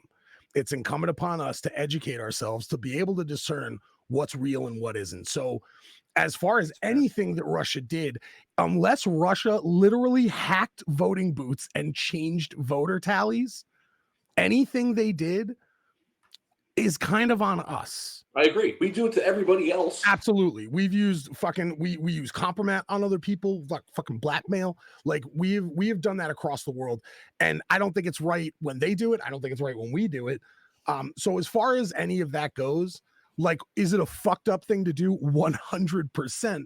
But I feel like it's incumbent upon us as a culture to better educate ourselves and to hold media and journalism accountable to ensuring that they operate in the better faith of the American voters. Good luck Like with that. journalism's job is to be the arbiter of information to ensure that voters have all the information that they need. And it is no longer that. And all that happened is another country took advantage of that and used it to ensure that an outcome that they preferred. They didn't do anything, in my opinion, that's technically illegal. Unethical, sure, like completely fucked up, and they exploited the worst parts of our culture to do it, but it wasn't illegal. And I don't think Trump should be impeached around anything like that. But 51 intelligence officers, including Blinken, lied that they said he was a Russian asset. Then the Obama administration, or Hillary, whoever was in charge at the time, had the media run with that lie, and they tried to impeach him on that lie. Sure. So while I do think that it is in Trump's best interest to operate in a way that Putin approves of because of the amount of money that he owes different like Russian oligarchs, because banks here wouldn't lend to him. Like he had a history of not paying shit back, so he went to other places to get it. And as we know, oligarchs. I mean, you can look into it. I think we have a different understanding of like Russia, Ukraine, and you mentioned the media, and I think that this is a good place to point that out. I don't know. I don't know where you get your news from, Greg, but my understanding of how the Russia-Ukraine conflict came to be and why it is today is entirely different from Trump owing Russian oligarchs money. That's not what I'm talking about at all. That's not what I mean. Yeah. What I'm saying, I don't think really has much to do with the Russia-Ukraine war. That happened because Ukraine was looking to join, in my understanding, Ukraine was looking to join NATO. That's part of it, yeah. Yeah, and Russia kind of saw that as like what the fuck are you doing? Like that was kind of the agreement. And the reason that the United States is involved at all is because of the Budapest Accords. Like we neutered. And this is why I would defend our involvement to a degree in the war between Russia and Ukraine.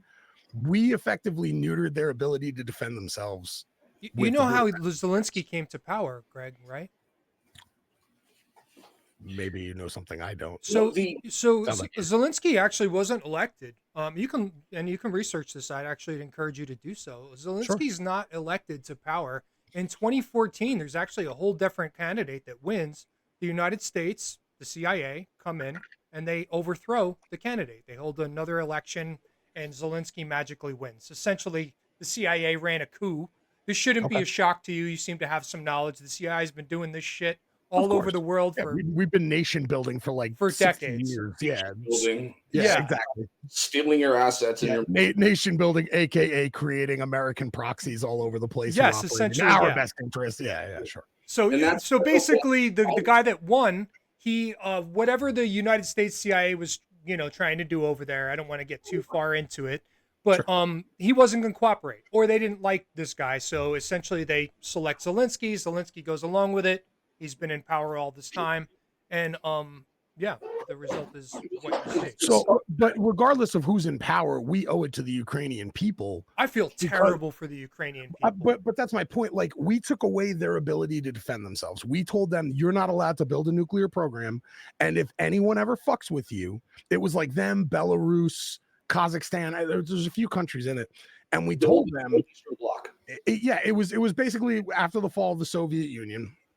We told them, like, we do not want you developing a nuclear program, which is just the balls that we have to demand that of people, I think is crazy to begin with. But It's fair. We told them you can't do that. But if anyone ever fucks with you, we will take care of it. Us and a coalition of countries will take care of it. And yes, we have given way more to it than other countries have. So if we want to look at the ratio of money and weaponry or whatever else that we've given them versus what other countries have given them, I am all for having that conversation. But for Trump to just be like, yeah, we're done because Zelensky wouldn't give him like compromise on Hunter Biden. Like, and that's the thing with when it comes to Donald Trump, much of what he says and does is personal. And that's what scares me about him. Trump is like a kid who got told he can't have ice cream for dinner. And he acts out and he throws temper tantrums. And when you're just like a corporate business guy, you can throw those temper tantrums because then it's funny and it's whatever. And it's not going to have the effect that it has when you're president. And people we shouldn't have to parse out what to take seriously and what not to take seriously that he says. He says a lot of stupid shit. That's but that, and that's my point. Yeah, but like, absolutely. and the thing that I hear from people who defend him often is, well, Trump says a lot of crazy shit, and I'm like, yeah, but he's the president, and I'm not saying poll test everything that you say because Democrats do that shit, and it's fucking terrible, and it feels patronizing and false because it is. But there has to be a certain level of decorum that you operate under as the leader of the free world, where your citizens don't have to worry that, like, is this guy going to fly off the handle and like say something that's fucking really batshit crazy and causes a massive amount of like global geopolitical problems because he just doesn't like the way a guy talked to it. Like that, you can't run the government the way you run a boardroom. You can't be that kind of bulldog in a diplomatic setting that you can in business because the consequences and outcomes aren't equal. So, and the only reason I'm talking about Trump as much as I am and in these terms is because he's the one who's leading right now. If we were having this podcast 2 years ago, I would be happy to shred Biden because I thought he was a fucking useless geriatric who barely knew what fucking room he was in most of the time. Speaking of, was like the most terrifying type of malignant narcissist, and this is what will lose me as a Democrat voter, probably forever. I do not trust, once I saw him on the debate stage, I don't trust that that's who's been running the country. And the worst part is that the media covered it up. 100%. And so did the entire fucking DNC. Yeah. They ran this guy. They allowed this to happen. They allowed this guy who was like fucking muttering through most of his debate with not like, the fact that you can lose a debate that spectacularly to someone like Donald Trump is just bananas to me to begin with. Yeah, Trump just be quiet. Like, that's the thing. Like, Joe literally said, like, we beat Medicare. It's like, are you out of your fucking mind? Like, what are you doing? So the fact that this fucking malignant narcissist thought that it would even be okay to be on that stage in the first place, or that I had to watch for the next 3 weeks DNC politicians go on this apologist tour for Biden and keep telling people like, no, he's fine, only for him to drop out. And then we get foisted his useless vice president, who is just as much of a fucking useless neoliberal shill as the rest of them. And they expect me to have some kind of loyalty to that. That is absolutely insane. To me, it's not quite as insane as I think Trump is, but man, it's fucking close. Well, I think the media was telling you if you didn't vote for her, you're like a piece of shit and a terrible 100%. person. And dude, I had people saying that to me personally when I would critique things that the Democratic Party did, especially around this specific thing with the election. I got people telling me like, oh, well, why don't you just go vote for Trump? And I'm like, that's not what I'm saying at all. That's not at all the conversation I'm trying to have here. I'm trying to point out that, like, why are we rewarding this? Why are we rewarding deception? Why are we rewarding corruption? Just because I don't want to vote for Kamala Harris, that doesn't mean that I support Donald Trump. And it certainly doesn't mean that that's where my vote's going to go. I'm kind of done with liberal math. Like, I'm done with liberal math that's like, well, if you didn't vote Harris, then you let Trump win. And I'm like, no, that's not what happened. And I wound up voting Harris. It was the dirtiest I've ever felt in my life. The minute I hit the button, I wish I could have taken it back. And it was a decision that was literally made in the booth. I actually it sat was- this one out. And I don't fucking blame you. A lot of people did. I couldn't That vote told for you how Trump. shitty these choices were. I couldn't vote for her. I was just No. I just can't do it. This might have been my last one. I think I'm just gonna fucking sit it out. From now. I mean, unless, and that's the thing. I really do. I really have tried to make it a personal policy to vote the candidate and not the party, right? Like I've voted Republican in the past for president, and I vote in everything. I'll vote for the fucking dog catcher if they give me an opportunity to do it. Like, I will. I'll vote for anybody, any opportunity where I get the ability to exercise my right to vote as a citizen. I'm gonna take it. I have such a tiny little voice, but it's mine, and I get to use it how I want. Yeah, and it's your own. Don't want anyone to tell you how to use it. And that's what it is. And so, like I remember when Menendez was up for re-election in 2018, and I knew back then that guy was fucking corrupt, and I said it. And the amount of fucking anger I was met with other Democrats that were like, basically the message was, we don't give a shit how corrupt he is because fuck Trump. And I'm like, how are we supposed to operate that way? And that's what's brought me to the place that I'm at now. Like I was one of those people that was like, if you don't get the vaccine, you should get fired. Like, and I feel terrible about that. I've owned that. I've owned it to people I've said it to personally, and I've apologized to them because I guess maybe just maturing and growing up a little bit. I am very much about people's personal choice. I do think you should operate with the mentality that your choices can have outcomes that affect people outside of you, but I don't believe anything should be compulsory. I don't think you should be forced. I don't think you should have your livelihood stripped from you because you have a certain opinion or because you think a certain way. Like the problem with Democrats is they've become like addicted to the one true opinion, you know, and whatever their media is telling you this week, that opinion is. If you don't follow, they're just as bad as what they call the cultists on the Trump side. Yeah, They're I was just going to say, I think that's indoctrinated. fair. Yeah. Because the MAGA people are also very cultish in that aspect. 100%. Not all of them, but there is a percentage of the MAGA heads that Trump is the man. Towards a guy, and liberals are cultish towards an idea. Yes, it's you know, if an opinion. You criticize your own people, you're in a cult. 100%. Yeah. 100%. And there are legitimate conversations that, like, I'm gonna probably, you know, when this goes up and someone sees, I'm gonna get fucking yelled at for it, but whatever. Like when it comes to certain hot button issues like abortion, like I had this conversation today about abortion where it was in response to one of the videos that I posted recently, and they, you know, this person was like, I vote for human rights, and that's where I always are on the side of. And I said, what rights has Trump taken away? Really, like, let's really be real about what language we use. Language is important. And she talked about, you know, the access to abortion. And in the gentlest way that I could, I was like, well, Trump didn't actually do anything. He put in Supreme Court justices who got the Dobbs case on their docket, and they made a decision to overturn Roe v. Wade. Now, if Democrats had any fucking spine over the last 60 years since the Roe decision, during the two supermajorities they had in the 70s and during Obama, they would have made in earnest an effort to codify Roe into law. They didn't, so that they could continue to weaponize it against Republicans and use it as a fundraising tool through fear of it being taken away from you. Instead of codifying it and doing the right fucking thing, they used it to get money and votes and power. 100%. And again, all that decision didn't make abortion illegal. All that decision did is exactly what we were just talking about. It returned a power that is, or it returned a choice that is not constitutionally enshrined to the states as the Constitution dictates that it does.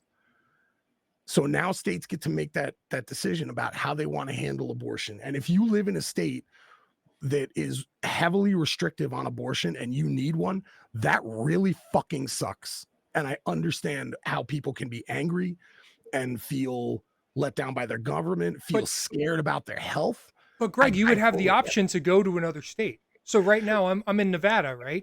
And if you want an abortion and it's illegal in Nevada, California it's legal, so just drive across the border, take a weekend, whatever. Not everybody has the access, and I get it, and that's where this turns into a. But if you don't have the access to get an abortion, let's just say you're poor, you can't afford it. I can't afford to take a week off work. Well, you probably should wear a condom or some other kind of protection. Let's just be honest, because think about first of all, abortion is expensive, right? Sure. Secondly, if you don't plan on getting abortion, well, a child's even more expensive. Yeah, no So fucking care. I would just argue that maybe if that's your standpoint and it's it's an access thing, it's a finance thing. Well, maybe you should have thought about that before you engaged in the act that led you to this. But again, that's not the conversation that doesn't really matter when we're talking about law and individual rights. You know what I mean? Maybe you shouldn't have fucked up. I'm just using that example, because I've heard people say that before, where, I don't really have the finances to be able to, drive out to a different state. Okay, well, again, sure, but then you also have to look at, and this is where I think, and I'm so glad we're having this conversation and that it's you two that I'm having it with. There's a lot of nuance that goes into an end result, right? So if you live in a state where a lot of the schools teach abstinence only education, you don't know what's available to you as far as contraception, and then this happens, or God forbid you are raped, or God forbid it's an incestuous situation and you need this thing, and you live in a state that is heavily religious, that has a very heavy right-wing leaning legislature, you're kind of fucked. And there are people who are going to die because of this, and not because they got back alley abortions and not because they weren't safe. It's because they're about to miscarry, and the doctors aren't going to legally be able to perform an abortion on them until they hear the last heartbeat of the baby, maybe two. And those situations will be few and far in between, but they will happen. But it is up to the voters to vote in legislators who support the issues that matter to you and not buy into propaganda at a state level. I would love if they would make it federal law that there's access to abortion. Currently, it is not enshrined in the Constitution, so it is up to the states. And it is the responsibility of every American voter to do everything they can to make sure that legislators who align with their values represent them at the state level. And that isn't happening. And part of that is corruption. Part of it is money in politics. Part of it is people not paying attention and being single issue voters. Yeah, I think you hit the nail on the head in the beginning of the abortion conversation. How they won't settle it forever because it can be used as a talking point. 100%. Now, it's abortion. It's like the 5 issues that people every year. It's always the same conversation. Immigration, abortion, guns, education, healthcare, or something like that. Yeah. How many laws did Congress pass last year? Oh, probably many. You know what I mean? Who knows? Yeah. So focus on you guys fighting about abortion and fighting about gun control or fighting about whatever the fuck. Because over here, we just passed this regulation and that regulation to help fatten our pockets or to help whoever. That is the entirety of the culture war that we exist in. The 100%. Entirety of trans people. Oh, fuck. Sorry, guys, my battery died. I don't even get into the abortion debate because, quite frankly, who the fuck am I to tell a woman what to do with her body? 100%. And I don't. And the only reason I brought it up wasn't really to debate abortion per se, but just to talk about the way that people talk about Trump. Like, there's a lot of propagandized language being used on the other side to talk about the things that he's doing and to say like, oh, he's taking our rights away. And it's like, well, no, like an action he took eventually led to a decision where the states were given the option on how to legislate something, but Trump didn't sign a bill saying abortion's illegal. And every indication he's given is that he won't. Yeah. So, Roe versus Wade, by the way, was overturned in like 2022. Like Trump wasn't even in office. But it was his justice. I mean, he put 3 justices in. And really, if you want to, like I said, if you want to blame, like throw blame around, sure, you can throw blame at him. Also throw it at spineless fucking Democrats who refuse to fucking legislate it. Throw the blame at Ruth Bader Ginsburg for not fucking retiring while Obama was president when he begged her to do it because of this exact situation. Like, That's a there's, problem you know, there. Supreme Court justices shouldn't be playing fucking politics. no, They're they shouldn't. That's not their job. You shouldn't be legislating from the bench. 100%. Their job is to like a fucking like a real good referee, Mr. Yeah. Hill. Okay, Yeah, their job is to interpret. So even if it goes against your best wishes or what you mentally think is okay or your moral standing, that's not the point. Yeah. You know, what I mean? I really feel I could honestly referee an Eagles Super Bowl because I'm like, hey, you got beat, bro. Your toe was out of bounds. I'm sorry. We just lost because of me, but I'm not the one whose foot was out of bounds. I just Sure. Well, as a judge, right? Like your whole job is to just uphold the law, right? And I mean, essentially, when it comes to abortion, again, I rarely ever talk about it because I basically feel like this. I'm all about state power, so I'm totally good with it not being a federal law and just giving the power to the states. And I also am not going to tell a woman what she should or shouldn't do with her body. So I'm I don't have an issue with Yeah, abortion. I just exactly. want I'm 100% pro-choice, but I am, aware of how the Constitution works. And if you want to change federal law, then you have to do a better job of electing legislators and not just voting in presidential elections. You have to vote down the ballot. You have to pay attention to what's happening in your state, all the way from your fucking whoever's running your board of ed, all the way up to your governor. You need to pay attention to those elections. And I get it. Like, people are busy and they're tired, they're exhausted. They don't always have the mental capacity to dig into these things. But you're a citizen here, you're a taxpayer. So you should know and be aware of how your money's being spent and how the person who's asking for your vote is going to spend your money. there's a term that we use in economics a lot, and it's called rational ignorance, and it means that look, you got a life, you got a wife, you got a kid, you got soccer practice, you got a job, you have other interests, you have a million things to do, and even if you wanted to focus on this shit, there's not enough time in the world for you to know everything. So it's rational that you're ignorant on some of these things, and politicians take advantage of that, 100%. and And that's so how does the media.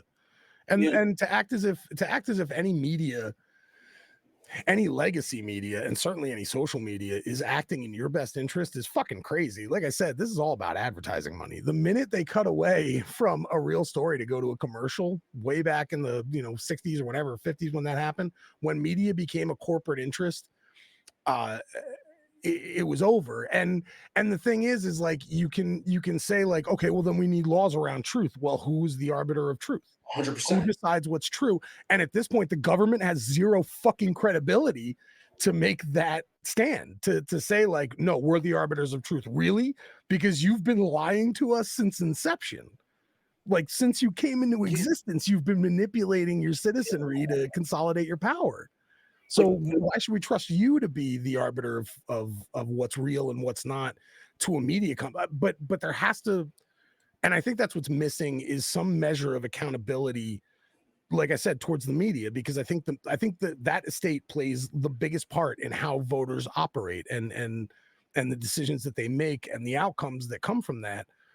And again, that's why I'm trying to, like, on a very micro scale, create some kind of cultural movement towards like just having open and honest conversations with each other about why people feel how they feel. And when I engage with Trump supporters who are diametrically opposed to things that I'm for that way, one of two things happens. Either the truth comes out, which is, this is just how I feel. Once we get through the data and I point out like, okay, well, there's this and this and this and this, does this change your opinion? If it doesn't change their opinion, then I know where they're coming from. And that's okay. Elections kind of are about how you feel. Maybe it shouldn't be that way, but it is. There's something emotion. Emotion. There's something in your life experience that leads you to think a certain way or align with a certain type of personality. And if that's where we're at, if that's where that conversation is going to wind up, that is okay. And then that's a person I know that I'm probably not going to be able to get to walk parallel with me. Mm-hmm. I think what you just said is fantastic.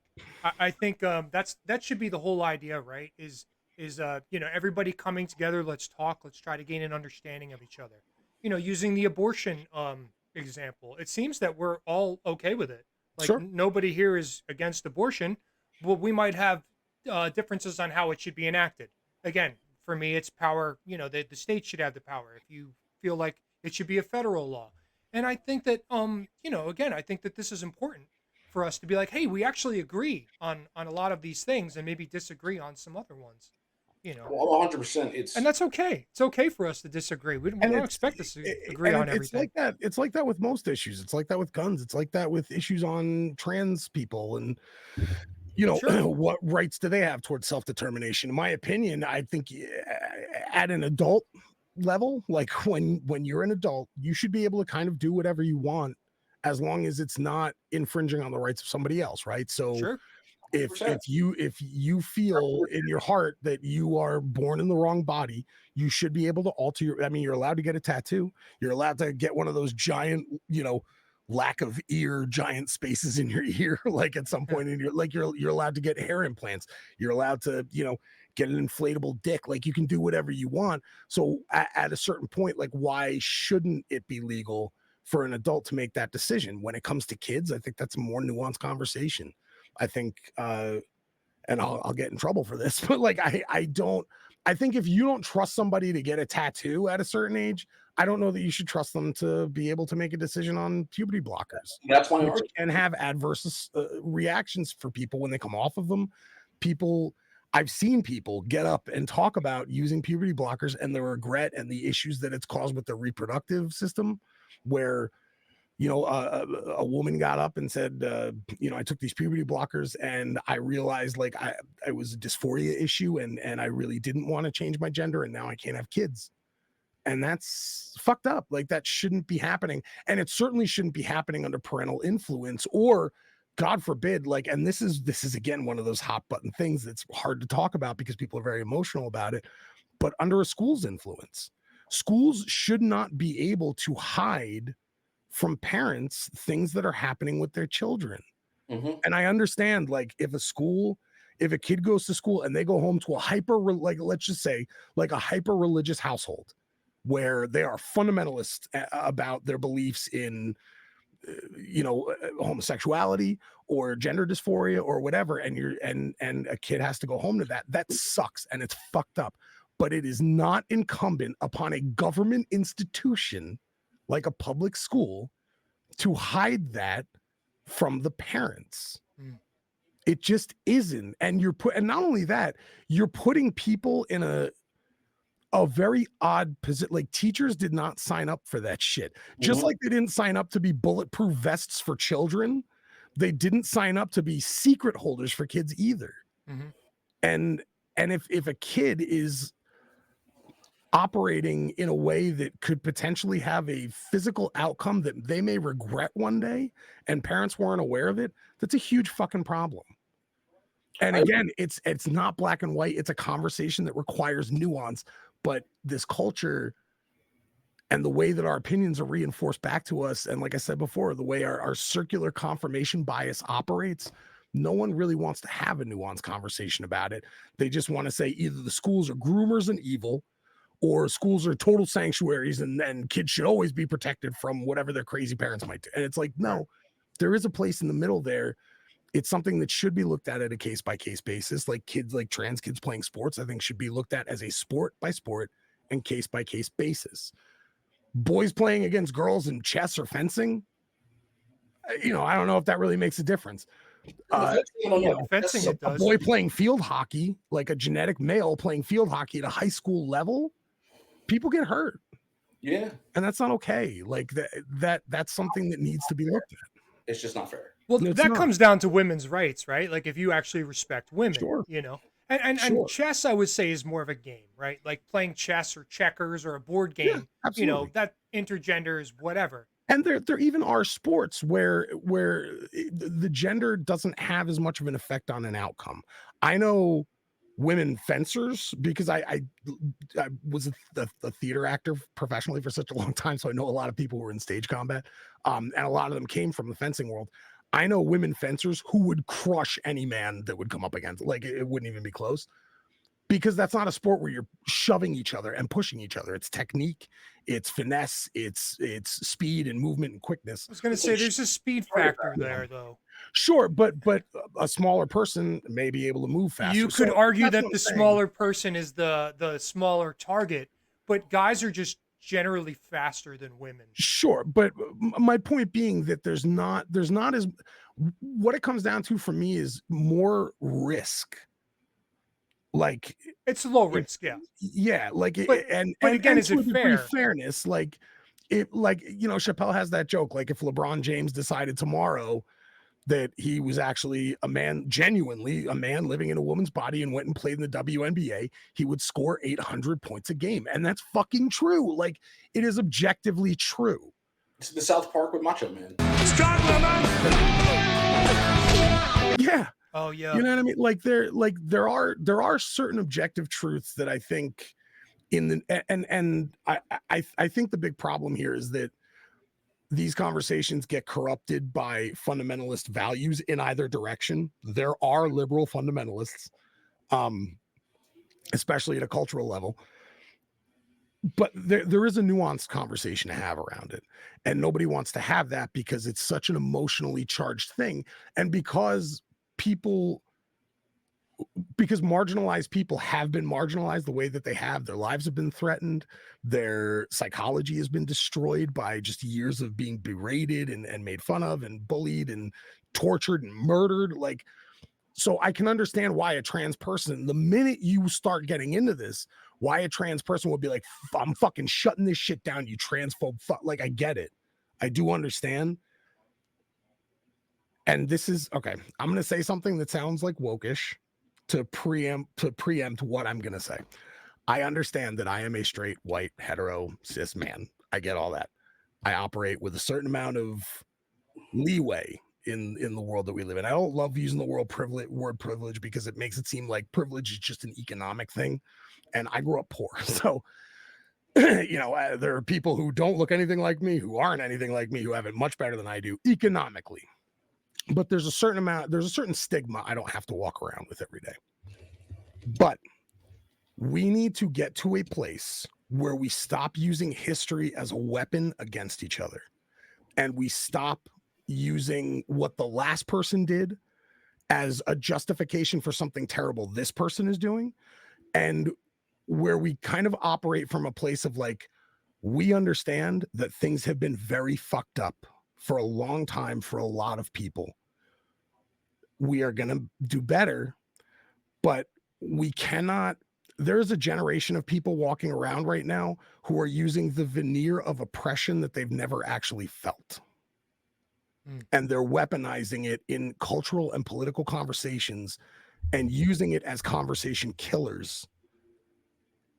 If you're a 15-year-old kid, you have no idea what oppression is. And for you to own that, I don't care what race you are, I don't care what gender you are. And this is why I think a lot of men specifically left the Democrat Party this last round.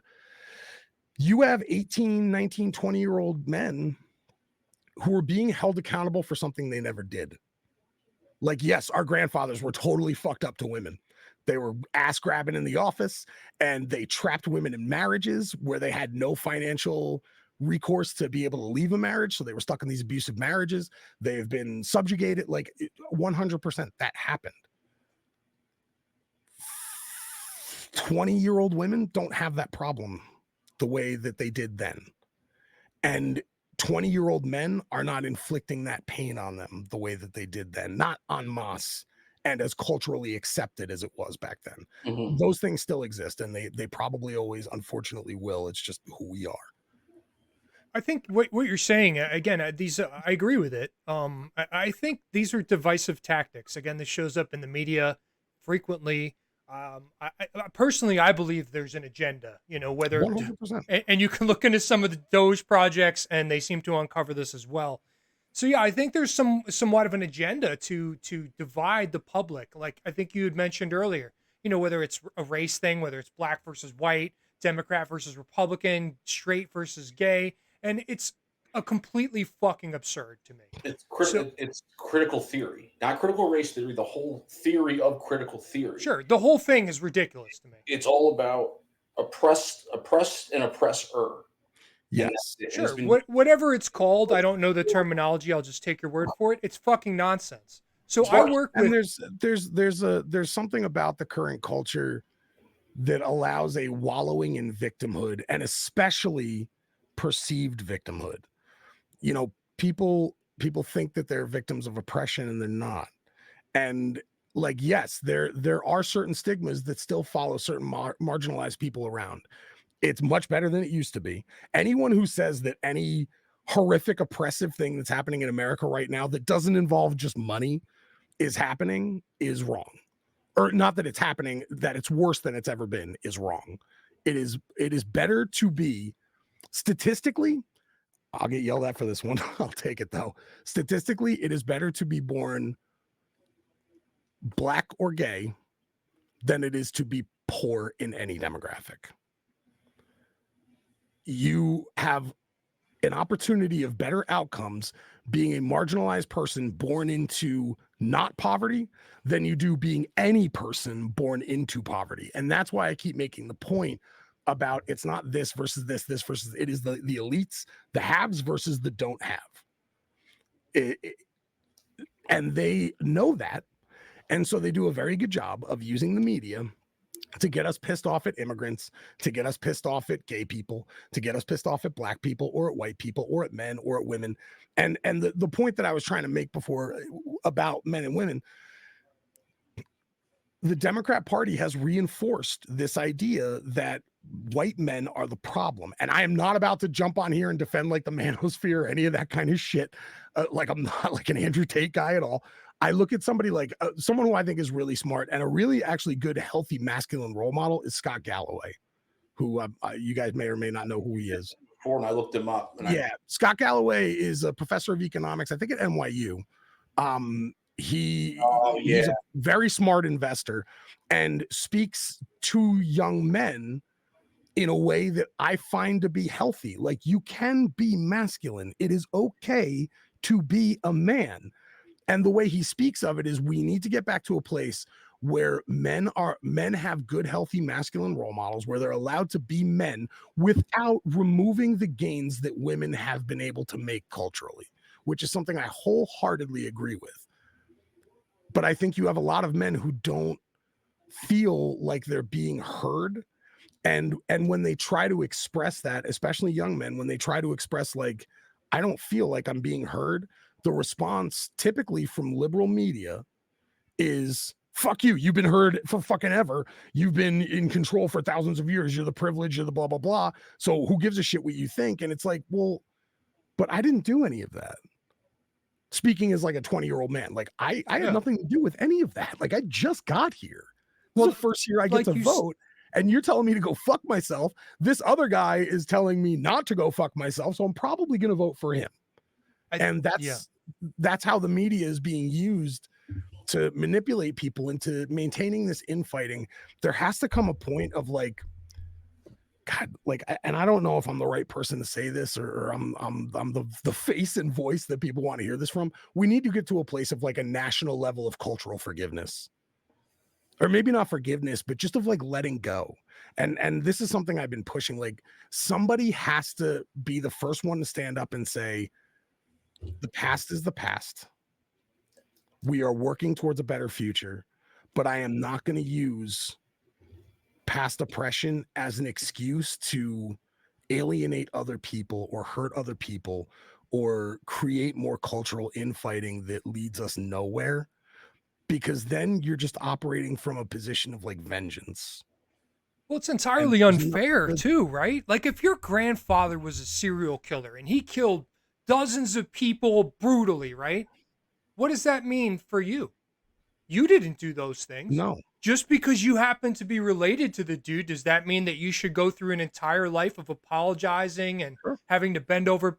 The whole thing is ludicrous. It's all nonsense. And that's the problem when you have like, you know, these like they're and I've seen this, like this isn't just, you know, like something I'm coming up with. Like I have friends who work in education, and I've seen things that they've brought back where they're like, teaching kids about racism, like little kids about racism, and how it's not just enough to not be racist, but you have to be anti-racist.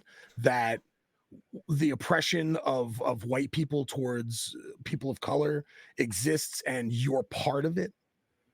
And you're like turning 7-year-olds against each other. Like, what the fuck is that song? What is that doing? Why are we talking?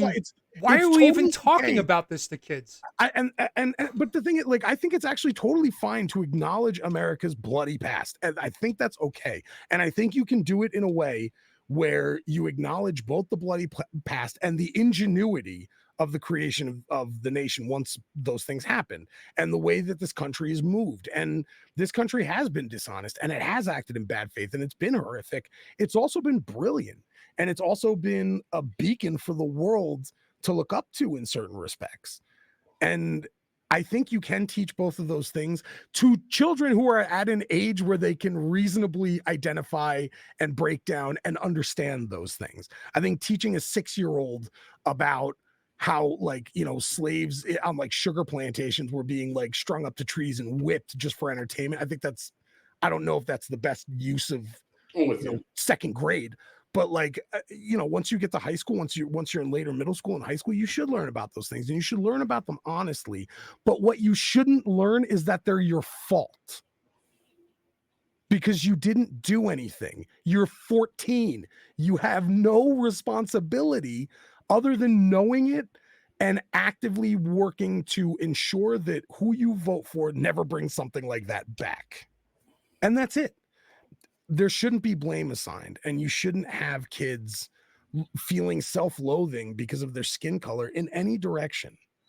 And the problem is when you say something like that in the open, the response is, well, now you know how we feel. And it's like, I get why you feel that way. I do. I understand why you feel like, fuck you now it's your turn, but that is not going to make things better. And you're only going to create more cultural resentment that's going to result in worse and worse people representing us at a government level. But again, like, so you just mentioned like the, with the, oh, well, now you know how we feel. Oh, were you a slave, 200 years ago? Again, so like, it's kind of like we learn about these things, but nobody here, at least nobody's actually like experienced some of the stuff that a lot of the things, if not all of it, that we're reading about. That's my point about perceived oppression. Like, you have this younger generation that takes ownership of things that they never went through. That's exactly. Thank you. I couldn't find the words, but I didn't ask to be born white or a male or straight. That's just what happened. Yeah. And black people and gay people and Chinese people and everybody else, they didn't ask for it. It's just what happened. So instead of looking backwards and, constantly discussing race and racism and how important it is that people are certain colors, I think we should just be moving away from that. We should be looking forward, trying to be more unified. I think what's his name? Morgan Freeman. He said it best. How do you make racism go away? Stop talking about it. Sure. Now, I realize it's going to come up in certain areas. Like for me specifically, the only time I ever bring up race is if it's descriptive. If somebody steals my wallet and the cops show up, oh, was it a guy or a girl? Oh, it was a guy. Was he black? Was he white? How tall was he? How much did he weigh? Sure. Like other than that, or if we're like talking about like different culture, because I love cultures. I think all cultures are beautiful. If it's not culture or descriptive, why does it matter? Sure. I don't disagree with you to an extent. I think that there does still exist a certain amount of racial stigma in certain institutions, and it's important to root that out and deal with it. I think I've seen like, and by educating people about it, but not making them feel responsible for it. And I think that's the big difference, is that there is this vengeful thinking about, like, not me, and I'm speaking as not Greg, but not me, but my race suffered. So now you should have to feel what that's like. And I fucking hate quoting the Bible. I think it's the Bible, but an eye for an eye leaves the whole world. No, I don't think that's the Bible. An eye for an eye leaves the whole world blind. Like, if you operate under that kind of manner when you're trying to have conversations with people and find a progressive way to move forward, all that does is kill a conversation. All it does is make another person uncomfortable with sharing their opinions. I remember, and this is a good example of what I'm talking about. I remember when Bill Burr went on Saturday Night Live. I do not like Saturday Night Live. I think it's always been trash. I think once in a while you get something good out of it. Bill Burr went on Saturday Night Live like 2 or 3 years ago for his first time, and he did his opening monologue, and he made a joke about how Pride Month was longer than Black History Month. And his joke specifically was because he was on in June. He was like, wow, it's Pride Month. He's like, you don't feel like June's a little long for people who weren't slaves? And the amount of aggression he got back from the social media sphere was very heavy.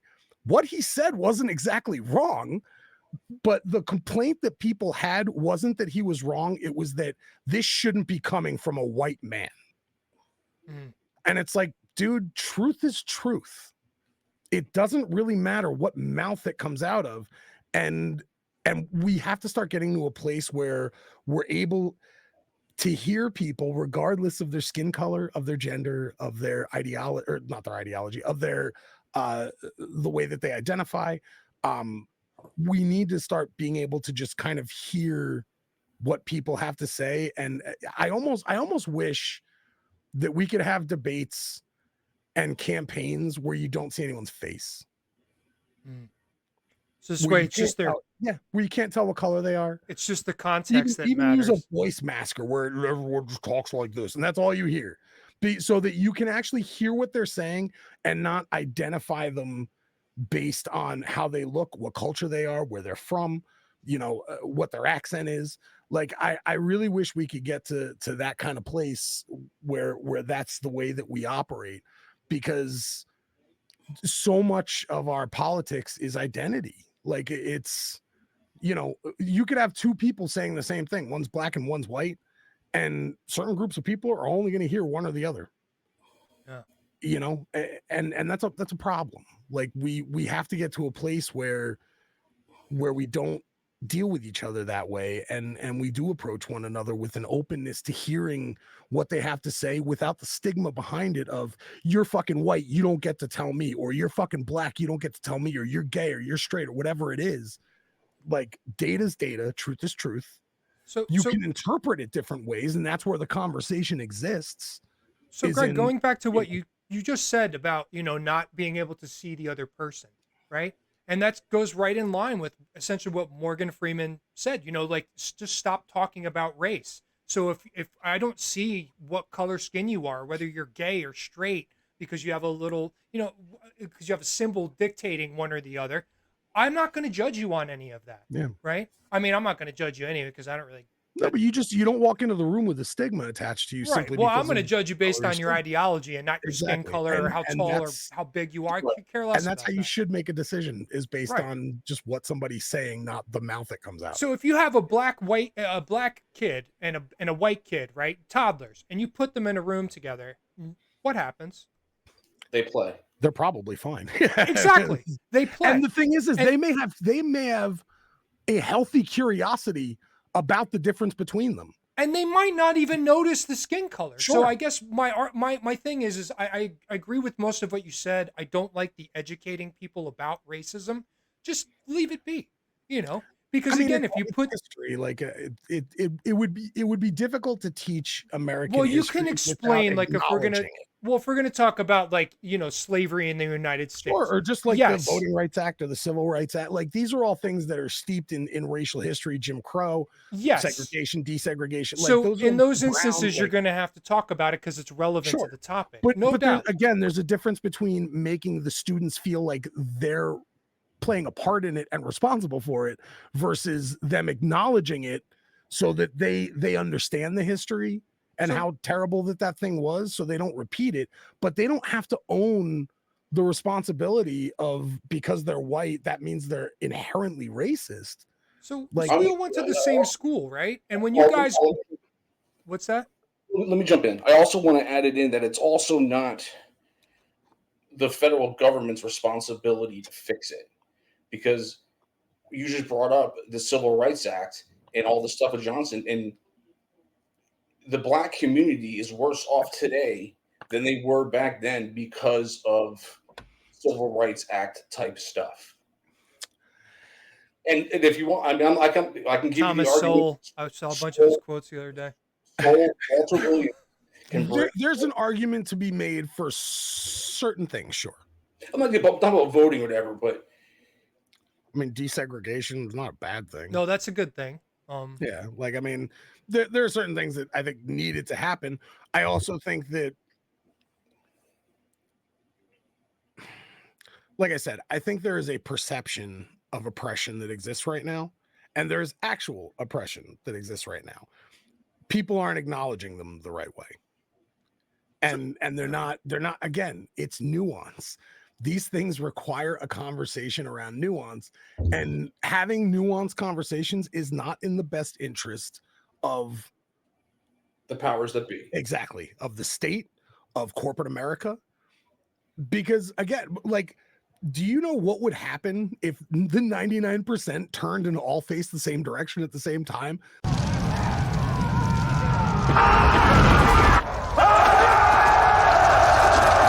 Like, they would be completely fucked, and they know that. They don't want that to happen. So they'll keep using things like DEI in either direction. They'll use it. They'll use DEI to say, oh, look how amazing we are, when it's really just about, like, we just want you to keep buying our fucking widget. You know, so we know that more liberals buy our widget than conservatives buy our widget. So look at our DEI policies and how amazing they are. And then on the other side, you know, they know more conservatives buy their gadget than liberals do. So they're like, yeah, fuck DEI. We're done with that. Like, you know, Chick-fil-A or Hobby Lobby or whatever it is. It's all money. It's just money, and it's just accumulation of wealth and power consolidation. And politics use it the exact same way. None of these fucking psychopaths actually care about any of this shit, and we care too much. Yeah, that's fair. You know, the other thing too is we all went to school at the same time, right? Yeah. I don't know how you guys felt, but I'm sure we took a lot of the same history courses, probably read the same history books. Miss Galley, man, she was great. There you go. God bless her. God, rest in peace, Miss Galley. She was awesome. What was Mr. DeVoe? Who was 8th grade, Mr. DeVoe. Yeah, he was. I had Mr. Ryan for sociology actually in high school. That guy was fucking crazy. I watched him throw John Cantella out of class like by the scruff of his neck, like he was tossing a stray dog out. It was nuts. Mr. Ryan. He was nuts. So I was gonna say, like, you know, I don't know how you guys felt, but I recall, you know, learning about, you know, American history, the slavery, all that stuff, you know, the civil rights movement, all of that, and I remember feeling really bad for Black people, you know, like just everybody. You know, obviously, I don't know any of them because everybody's deceased now, but I just felt really bad for everybody having to go through all of these trials and tribulations. But never once was I ashamed to be white. Because again, I had nothing to do with it. I just got here. I'm 12, you know? Exactly. So I think, so I'm not sure if the books have changed or anything, but I was fine with the way that they were written, at least back then, or at least the way I remember reading them. I don't even know that the books have changed as much as the demands on Board of Educations by special interest groups have intensified. And there's a lot of money in education. If the government is funding it, a bunch of like kickback bullshit as the military or the prison system. I mean, so whatever the political wind shifts, whatever direction it's going to be, you're going to see that trickle down to education. Like I said, I think it's important to learn about these things without, like you said, Paul, you never felt the shame personally. You may have felt bad on behalf of the country that, like, fuck, it's terrible that we did this thing. You may have felt bad for the people who suffered from it. And again, this is one of those nuanced things. Like, there is a ripple effect of slavery. You have families right now who hold a lot of wealth that were made on the backs of slaves, and a lot of Black people who do not hold any wealth, who are descendants of those slaves. So I see this is another hot button, like reparations. No. I see an argument for it. I don't think it should just be handing checks out. I think it has to operate in a way where it helps elevate people, like, interest-free loans for Black entrepreneurs, or ensuring better education opportunities for Black neighborhoods, like things like that. I think just a check is not the way to do it. That will wind up right back in the hands of the people who issued it in the first place, with money on top. But I do feel that people who are still currently benefiting and who have generational wealth off of the backs of people that they literally beat into submission to create that wealth, I don't know. It's a hard conversation to have. Like, well, the way I look at it, simply enough, we just had this whole conversation. I had nothing to do with it. 100%. I know. For the state to extort me to pay somebody else for something that other people did years ago was wrong. This is a violation of my individual rights. I get it. What about the people that profited? Again, the generational wealth people. How do you What about them? possibly come up with a number? There's no way to You're determine. right. I don't know. I'm just and that's what I'm saying. That's why this is like such an incredibly difficult, nuanced conversation to have, because and if you can just fall back on like, well, life's not fair, and like that's true. The universe operates in a chaotic, at best the universe is benignly indifferent to what's going on within it, and so sometimes unfair things happen and outcomes are shitty, regardless of how decent a person you are, how much work you did.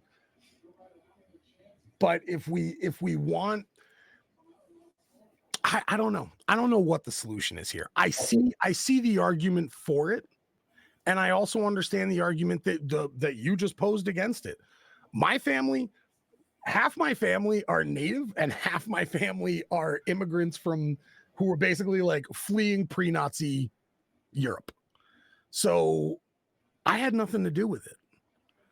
And am I okay with my tax money going towards bettering Black communities through a reparations program? Personally, I am, but I'm not everybody, and I don't get to make that decision for everybody. And it's not incumbent upon me nor my right to force you, Jeff, to be okay with it.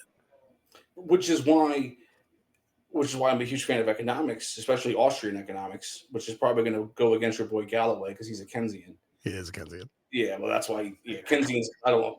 Keynesians have been proven false over and over and over. I'll tell you what, though, the guy makes bank, man. He invested in NVIDIA like way back when, before they had their big explosion. He's a smart guy. Yeah. Well, Keynesian. That's one of the problems. Keynesian economics picked up and just got stuck in academia and just kept pushing that nonsense. But that's a different conversation. We don't have time. We've been all over the place today, so it's been a great conversation. Yeah. And let me clarify, my big thing with Scott Galloway has less to do with his economics more than the way that he talks about ensuring healthy outcomes for young men in America, because they are being left behind a bit. There's an attack on masculinity, and it's sure, absolutely, and it's kind of focused in the wrong direction, right? Like, there is healthy masculinity. You can be masculine and be healthy. Bob Ross did it. LeVar Burton did it. Scott Galloway does it. Mr. Rogers did it. Like, you can be a decent human being and be a man at the same time and identify with masculine characteristics without removing the gains that the better parts of feminism have given women over the course of the last 100 years in our culture. And the other thing I like about Scott Galloway is the way that he talks about how we are currently living in the greatest transfer of wealth in history, from the young to the old, and how it's furthering the. Well, that's a couple things. The biggest transfer of wealth ever from anybody who's not the rich, was during COVID, between Trump and the first couple of years of Biden. Yeah, because Bezos got fucking loaded. Obama had 8 years, and he broke the record for the most. I don't care about the percentage. He spent the most amount of money. Yeah, and then Trump in 4 years beat that. Yeah, and then Biden in 4 years beat that. And Trump, as much as he can, whatever is going to happen, he's going to beat the 4-year record of Obama, only because we're such deep of a hole. Yeah, we're at the point, like I have a buddy coming on a week or two. We're going to get into it. Is the monetary shift that is about to affect the whole fucking world. The America was pissing in everybody's pool and bending everybody over with no Vaseline style, and had the whole world stuck on our dollar. And everyone's actively looking for ways to get around it, to get out from America's thumb. It's our own fault for just applying all this pressure. Sure, for meddling and a Coke can sized dick up the ass of every smaller country who couldn't defend themselves from us. And everybody. And what happened when the Russia thing first started, which to go back to, is 100% our fault. From February 1990, Bush and Gorbachev had a fucking conversation about not pushing NATO, because Gorbachev's like, the Soviet Union's dead. It's a new world. There was a couple of times that that Russia even wanted to join NATO, and we said no. Obama said no once, and Clinton said no once, because the military-industrial complex needed an enemy. Yep. After the and so does the culture. Our culture needs an enemy. They always make sure we have one in sight. Yeah, they want to leave it. They push it on us, so we always have the threat of war, so we can keep pumping out tanks, and it's butter over grenade, or grenades over butter. Buying gas, yeah. And and the way we fuck with the petrodollar. I mean, there's a shitload of oil in the world. There's no reason the gas needs to be that high, but if that ever gets out, and which is what happened with again, we bring up Gaddafi. He was trying to sell oil outside the circuit. Saddam trying to sell oil outside the circuit. Yeah, and then we take those leaders out and create like massive power vacuums. You could see the pattern here. Caliphates. It never. The thing is it never really works out well, right? Like we created this. We overthrew Saddam, and we created this massive fucking power vacuum that got filled by another Muslim fundamentalist caliphate. Like, you get ISIL or ISIS comes in, and I understand why. Like, and we fund that guy. Yeah, and honestly, I think that kind of fundamentalist gets born out of bad economics. You show me a country with strong economics, I'll show you a country that barely has religion, let alone fundamentalism at that scale. That is all born out of poverty and desperation. People look to their left and their right and they don't see hope. So they start looking up to the sky and hoping that maybe God's on their side. And then you have a priest or an imam or somebody who comes in and talks to them and is like, your life on planet Earth is destined to be shitty because of the American oppressors, or because of the Jewish oppressors, or whatever your oppressor of choice is. The way that you can ensure hope for yourself is to have a place in our God's heaven, and that's by wearing a suicide vest and running into a soccer stadium like that. You know what I mean? That's how you get these people, is through shitty economics. That's the start. It is always the starting, and it happens here. The most fundamentalist Christians, truly, not people who use Christian fundamentalism as a mechanism to gain wealth or to manipulate people, but people who are true hard believers in Christian fundamentalism, tend to be poor, because it's the thing that gives them hope. And you'll find that anywhere. And that's one of the dangers to me of bad economics, is it creates situations of desperation. Bad economics comes from state intervention. To a degree, I agree with you. It's cooperation versus coercion. Like, it's in our best benefit to cooperate with each other. Sure, but you need somebody at some point to rein it in, right? Like, our species isn't evolved enough to get away from just abject greed when presented with the opportunity to have it.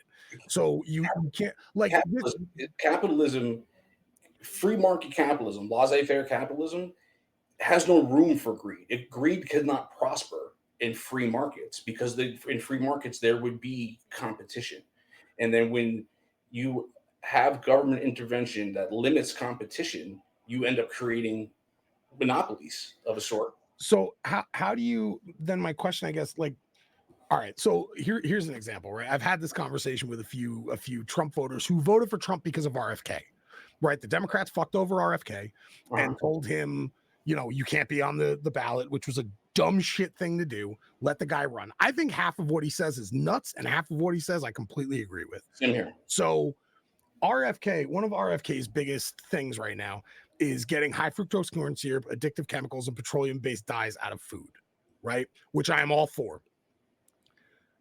Trump used bringing RFK on to get all of the voters who liked RFK onto his side and had a percentage of sway in this election. I don't know if it's responsible for the full thing, but it was enough. It was a lot. And so what he told voters was RFK is going to be your new HHS secretary. He's going to make America healthy again.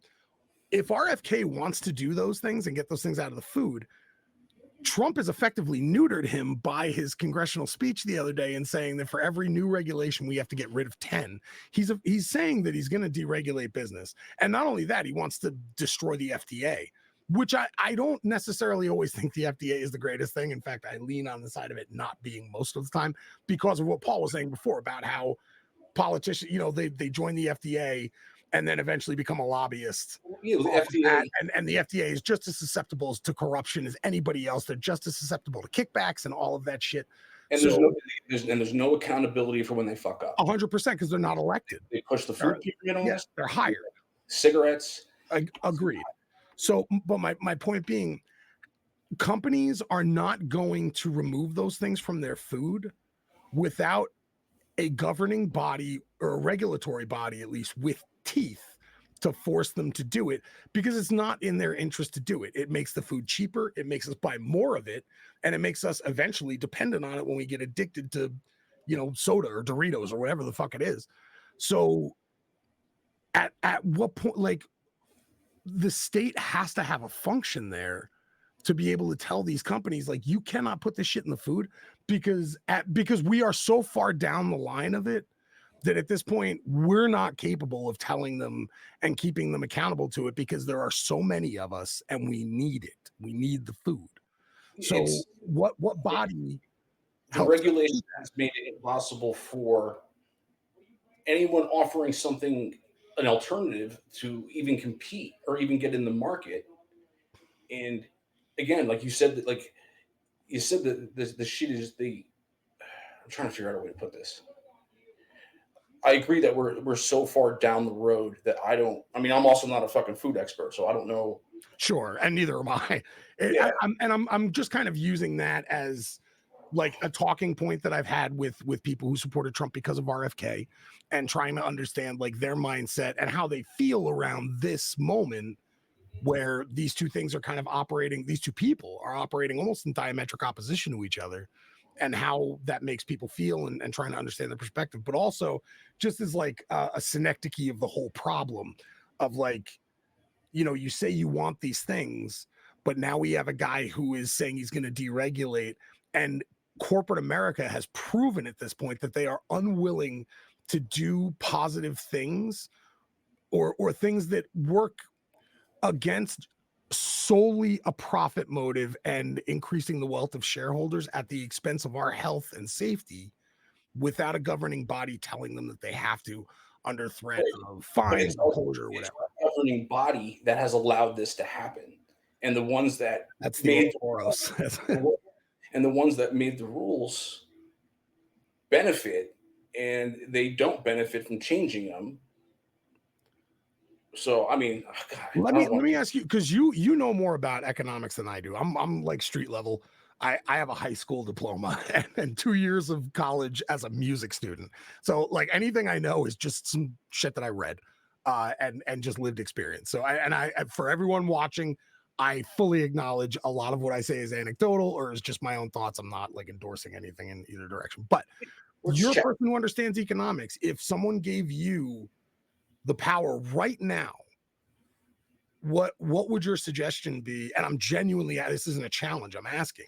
Okay. Like, what would your suggestion be on how to get, let's say how to get Coca-Cola to take high fructose corn syrup out of their soda so that it's less addictive and less terrible for you? It's well, again, being an Austrian economist and and basically comes down to individual rights. So who am I to tell a company that they can't sell that shit? I don't know how to.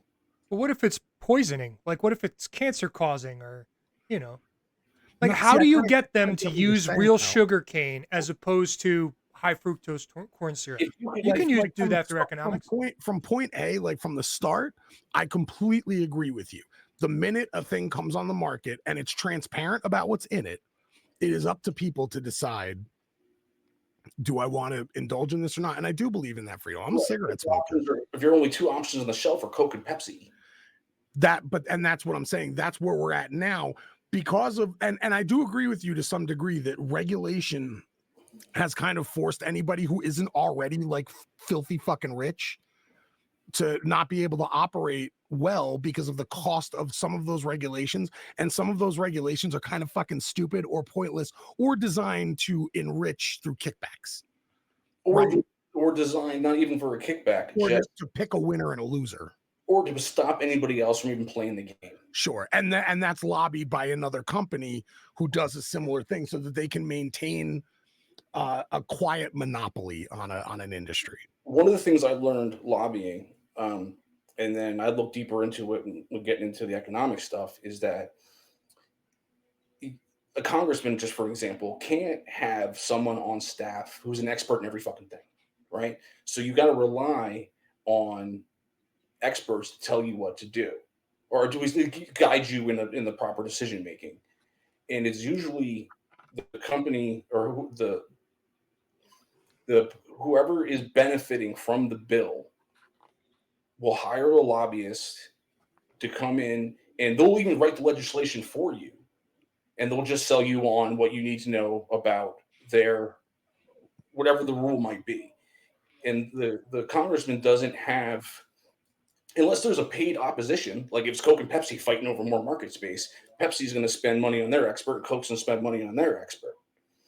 But and if you look at almost all legislation isn't written by members of Congress or their staff. It's written by lobbyists who benefit from sure. law. 100%. That's inherently the problem right there, though, isn't it? Absolutely. This is a really generic, basic, bad regulation, I guess. There was the story goes kind of like this. There was a lady who owned a hair salon, right? And she does cuts and braids and all that shit. She started to realize that she wasn't getting as many customers for braids because someone had opened up down the street who was charging less to braid your hair. So they lobbied to, now you need 10,000 hours of experience before you can go into giving doing braids. Or actually, here's a real example that happened in New Jersey, right? When craft beer started becoming all popular and shit, and people started going to breweries to drink beer directly from the bar there, right? When food trucks started taking advantage and parking in the lot of the beer company, the restaurant lobby, which is a real thing, lobbied a bill that said food trucks can no longer set up in their parking lots, and you have to have a kitchen and all that shit or whatever if you wanted to serve food. It's something dumb like that limited the competition, but because they had a better set of lobbyists Sure. than the independent beer dude and the guy in the food truck, a law got put in. One of the things I worked on as a lobbyist was people selling cars used online that weren't the dealership, right? And they passed a law that said you have to have office space. So the independent car dealers got together, rented a building, and put everybody's independent little shop and their little office in one big fucking building. And then the car companies caught on to that, and they were lobbying against changing some rule that would have fucked with that. And we were working for the independent car dealers, but I ended up going to Washington before it ever got settled. But just a guy who found a way to make a buck better and serve his customer better than the car dealership. Car dealerships work together to limit the competition, making it harder for them to get into the game. So what I guess like regulation as in don't fucking pollute, that's different because you're that way when you're polluting, you're fucking everybody's individual rights. You're poisoning the world. So that kind of shit is one thing. When I mean regulations, I mean limiting of competition. Sure, and I agree with you, and I would hope that most reasonable people would. Like like I said, I do believe that you need some kind of governing body, and we've talked about this, like you said, to like enforce contracts. Like you need somebody in place to make sure that those things happen.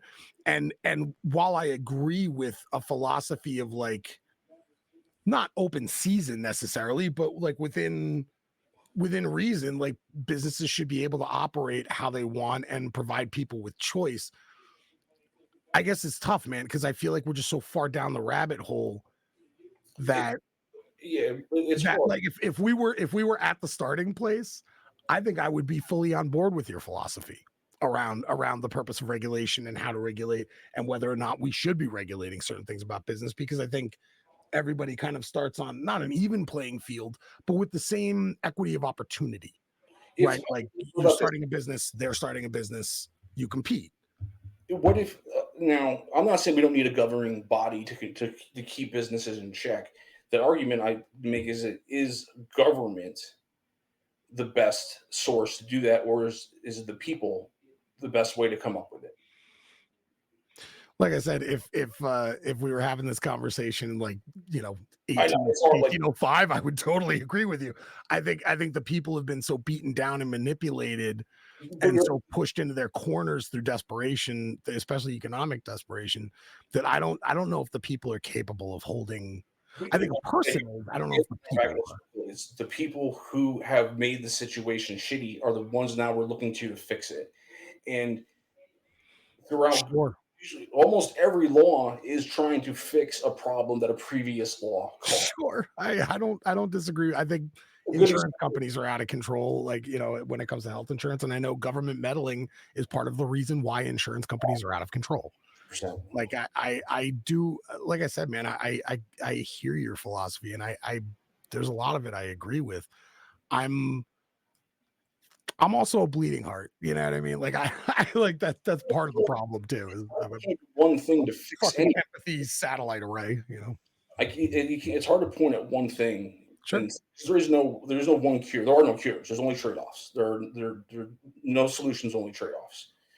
Like I'll argue against the minimum wage all day long, but at the same time, it's not like if we just change the minimum wage, there's so much other fucked up shit that that one little fix isn't going. There's so many bad things.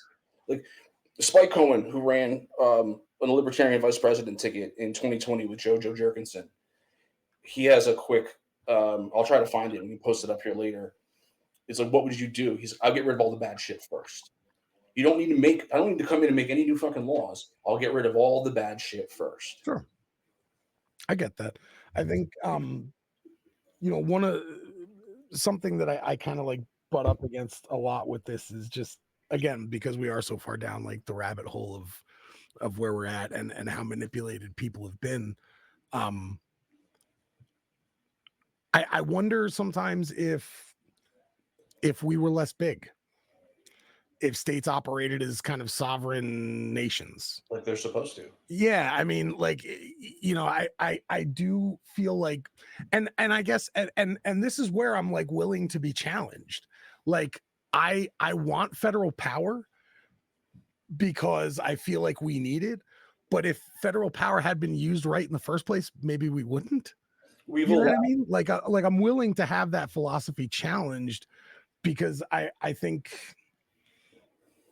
I don't know. And it's also something else that I've really tried to like have conversations around and try to get people to realize what I prioritize isn't what you're going to prioritize. Right. So it's not, I don't know if I can tell Texas, being a coastal New Jerseyan, I don't know if it's right for me to decide what's right for the people of Texas. You know, like that's why it's not right for DC to tell kids in New Jersey what they need to learn. Exactly.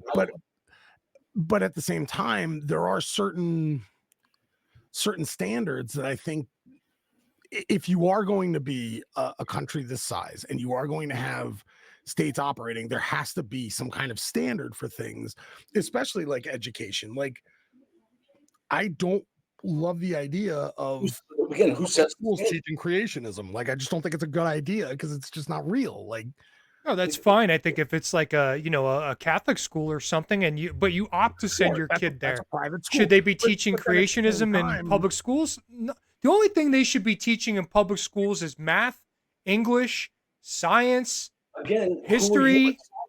That's it. And that's the thing. Everything like, else should that's be an what I'm elective. talking about. Where my priorities are as a New Jerseyan who doesn't believe in religion is different than, you know, a mom of 3 kids who lives in Kansas who does. Shouldn't be teaching who religion wants- in school. Send your kid to Catholic school. I if that's- completely agree that's with what you. want. And that's why I'm saying at a federal level, I think you're always going to run into this problem at a federal level because of how big we are. In America, like somebody asked me once, like, why don't you run for office? I'm like, you out of your fucking mind? Like, I don't want to govern my neighborhood, let alone try to solve the problems of 335 million people. And not only that, my past people would have to get really cool with a lot of shit really quickly that they just wouldn't be cool with. Like, I've taken too many drugs to be okay to be president. But like, I've tried to kind of meet people where they are in these conversations and understand what their priorities are, because like, you know, for an upper middle class person living in New York, trans rights may be a huge priority for them. For a soy farmer in Illinois, they don't fucking care. Like, they're not actively saying take away these people's rights or they should be in jail because they're trans. They're just like, that's just not high on my list of problems. Like, what's high on my list is they're going to take away my farm subsidy and I'm not going to be able to sell my crop, and eggs are fucking $10 a dozen right now. Like, that's their problems. And I think we need to get away from shaming people based on their priorities when their priorities are true. You know, if it's just about owning the libs and that's your priority, I mean, you're not going to get through that person anyway. Like, it just is what it is. If we want You know, a lot of people didn't vote that way. change starts at home. Change starts locally. Change starts in your community. Sure. And asking the federal government to solve your problems is they're going to solve it their way. And if they're wrong, there's no accountability.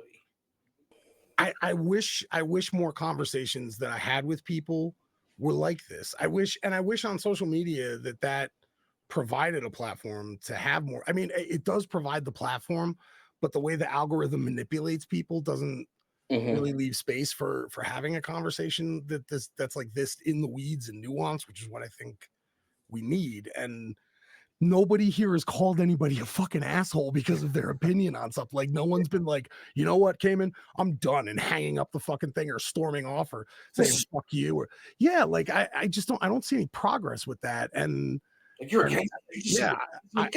I want to, like, you know, I'm gonna start doing this on my own, and I would love to have you guys on my end to do it. But I want to start creating kind of like like I said, on a micro to hopefully maybe one day macro level of just getting people to engage better around these things and talk to each other like human beings in good faith and listen to ideas that might be foreign to you or might initially spark an emotional reaction in you. But if you can work your way around that and get past your own wounds or your own prejudices or your own knee-jerk reactions to things, and just like hear somebody and meet them where they are, I think eventually you get people walking, you know, instead of crossing each other, you get people walking in parallels and understanding that the average Trump voter wants most of the same shit that I do. You know, we all want the same shit. Like, the thing I find, like, we even get into Bernie Sanders, and I have all the confidence in the world. Yeah. But like, if Bernie Sanders just said what he thinks is right, I agree with him 100%. Sure. The problem that I run into with Bernie people is just how to go about doing those things. Sure. And that's what we can talk about. Yeah. Like, I'm all for eat the rich, but yeah, I get it though. Like, yeah, I think there's a lot of good messaging out there. I think it's intentionally not being broadcast and it's not being heard. And I think people like us who are willing to have like a nuanced conversation, I would like to see that be the future of culture. and not just people fault. Like I said, man, there is so much historical context being used vengefully as opposed to educationally. Oh, God, even the World War II stuff, dude. Everyone's Chamberlain, everybody's Hitler. Yeah. You know, Yeah, man. Like the fuck. And I'll be honest, like Trump's rally at MSG. I saw this film back in, and I'll do this quickly, but I saw this film back in 2012 called The Night at the Garden, which was about how the German Bund Party was basically trying to do a soft sell to America on fascism. And the language that they used, and I am all about language. Like I speak as specifically as I can. I use words that I think mean specifically what I mean. The language that was being used at Trump's MSG rally was the thing that made me cast my vote for Kamala Harris. It was like literal, and that was like the Sunday before the election. Like it was like 3 days before. I was completely on board with like, I'm not going to vote. And I listened to not just him, but the people he brought on stage who were like calling Kamala Harris the Antichrist. Like that is very targeted propagandist language. And I'm like, if these people are going to be anywhere near Trump's administration, and some of them are, like Stephen Miller, I can't sit by and be okay with that. Oh God, Peter Thiel, like at the same, like it's like people like that I'm like, man, like I don't even know if there was much that Trump himself actually said at that rally that I was like, this guy's fucking Hitler, and I still will not call him Hitler. I do think he has authoritarian leaning. I do think he has fascist leaning. I also think neoliberalism has fascist leaning, like groupthink and fucking like I said, the one true opinion about whatever their thing is today. Was MSG? You know, is that where Tony Heathcliff made the Puerto Rico joke that everybody flipped that out? Oh yeah, and honestly, like I didn't give a shit about that. Actually, to be honest, I like Tony Hinchcliffe sometimes. Like I think the Kill Tony can be funny depending on who's on there. But he's a roast comic. Like, what did you expect this guy to say? And that was a soft set. I've seen him go much harder. And like, should he have been there? No, I think he was there to piss off the liberals and do exactly what they're very good at, which is get a bunch of fucking liberals to freak out over something that was said while they enact policy that's completely fucked up over here. But the news cycle is going to be very focused on the thing that enrages people immediately, because people we're not very good as a group at seeing more than 5 seconds in front of ourselves. There's a long game to some of this stuff, and these short fixes are not the way to achieve prosperity in the long game. That's why I defend things like certain things from like USAID, because I see soft diplomacy as a long game thing. Some of it is total bullshit and should go. Yeah, but some of it isn't, and some of it I think is good for us geopolitically. You know, and you won't see that ripple effect. Like I said, we didn't. I don't think anyone knew. I mean, some people knew, but I don't think anyone knew back in the 80s Reagan changing our economics was going to have the effect that it did now, where now people can't find fucking jobs because we don't make anything here. You know what I mean? We're an investment economy now. Like that's a 40+ year ripple. And so I think some of the things that are happening right now where people are like, oh, whatever, it's fine. Like you cut this program. It's like, yeah, but like 40 years down the line, when someone walks into MSG with a fucking suicide vest on because of that program going away, like that's something we need to think about. And that's why I don't think shotgun approaches are good, and why I don't think liberal freakouts over every single fucking thing this guy says are a good thing. And this discourse that we're having, I think, is emblematic of a better way to talk to each other and to get to understand where people are coming from and why they think how they think. I agree. I think that legacy media, corporate media, whatever you want to call it, I think it's dead, it's dying. Yeah, it's on the way out. People are going to yeah. And honestly, fucking sayonara. Yeah. The minute we lost Cronkite, that shit was over. Like it was, yeah. The minute Ted Turner stuck his fucking finger in the media. Yeah. I think that what I find, I watch a lot of long form interviews, I guess, hour podcast, 30-minute podcast, 3-hour conversations. And you can find out a lot about somebody if they can hold a conversation about a topic for longer than 10 fucking minutes. Yeah. Which is why I don't think that Kamala Harris could go anywhere near an interview that isn't scripted for her. And I think a lot of people in office, not just her, On can't both go sides. Yeah. on both sides. I would argue that may be a distinctly liberal problem. Liberals poll test every fucking word they say, and they speak down to people. Mhm. To people who disagree with them, they speak down to them in a way that's designed to infantilize them and make them feel stupid and make them feel like they don't know any better what's good for them. And if you get someone on there and they just have and try to explain their once you get beyond talking points, most people don't know shit about shit. Which is like it's hard to describe it on Facebook, so I don't really do it. But like the thing about politics is everyone's got an opinion on politics because it's in your fucking face, and everyone Sure. thinks like, Constant.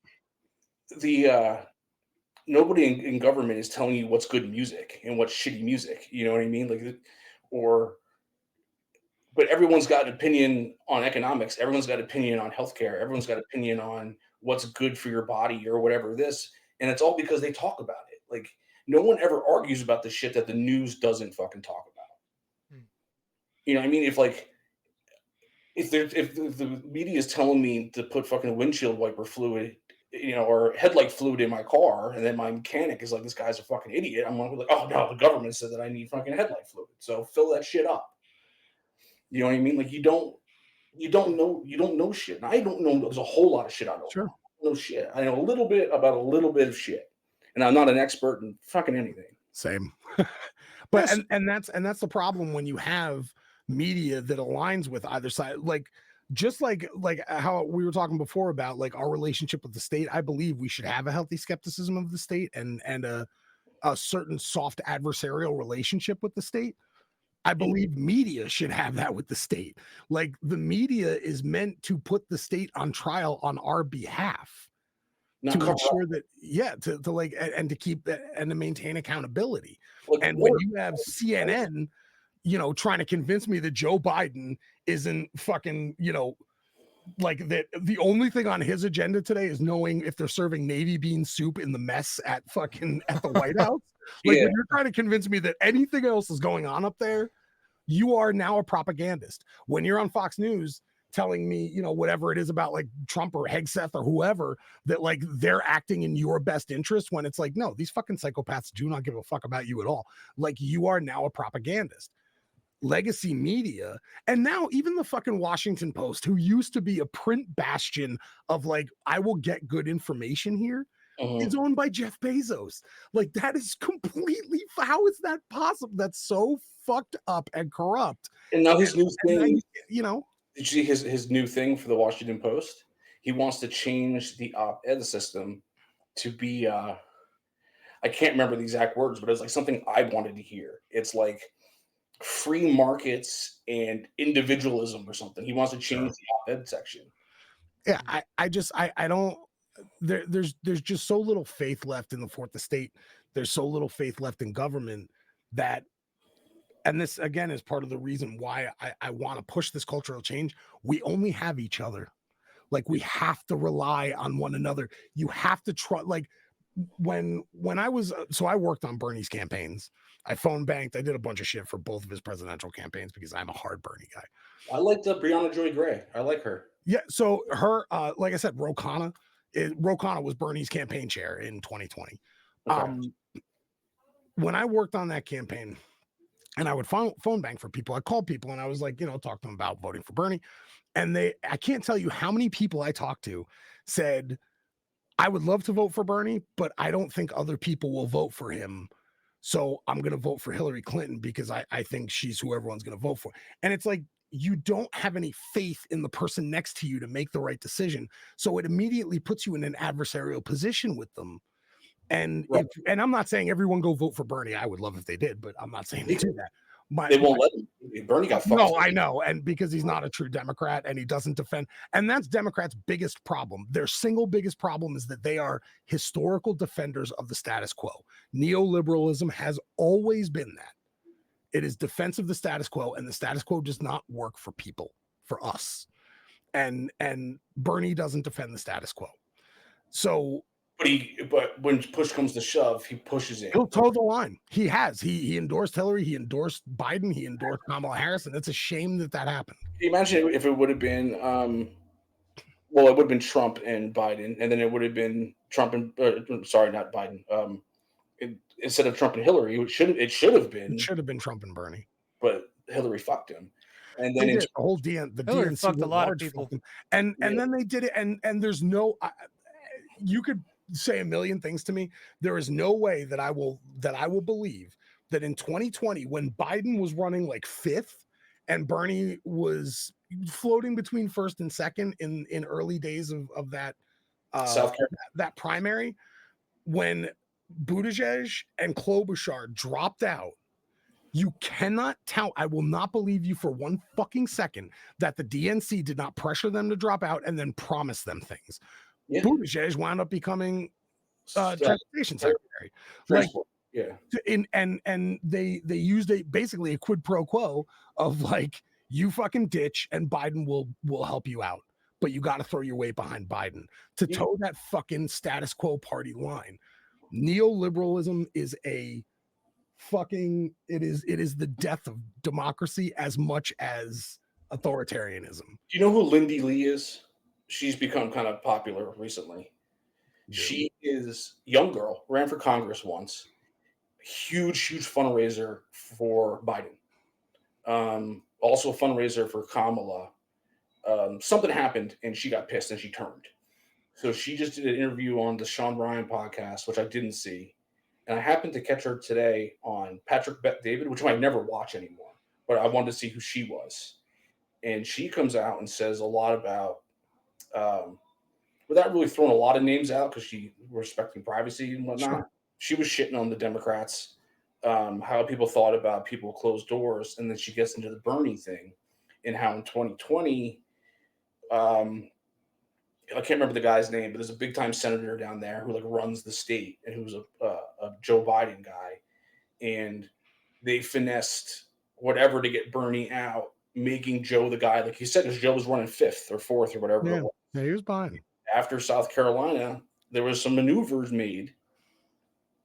And the same thing happened to my party this past year. I mean, I'm a registered libertarian technically. I think I'm an independent. When it comes down I'm a registered. The only time I actually change to a party registration is to vote in a primary, and then I immediately change it back. Yeah, I don't ever want to be fully associated. I'm an independent now, as it stands. When I was living in DC, or in Maryland technically, but I was in DC. I was like, I want to vote in the primary. I want to be a Republican because I was still drinking then. And then as soon as I moved here, and they're like Republican or Democrat, I was like, ooh. I was like, can I be an independent? And she's like, if you want to be, I was like, I'm going to be an independent. Yeah, fuck yeah. Absolutely. Don't anyone who fully aligns with a party or who just votes down the line for a party isn't thinking for themselves and isn't really participating. Like, to me, it's just as bad as not voting. Like, and no offense to you, Paul. Like, if you didn't vote, none taken. I've been politically homeless for 20 years. I personally don't fucking blame anybody who has lost faith in I don't like any of them. Burn everything fucking down. Let's rebuild it.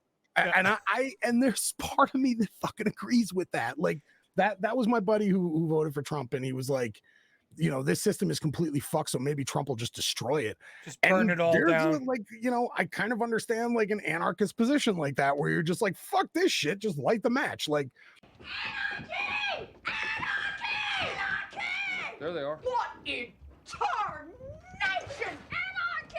I don't even know what that means, but I love it.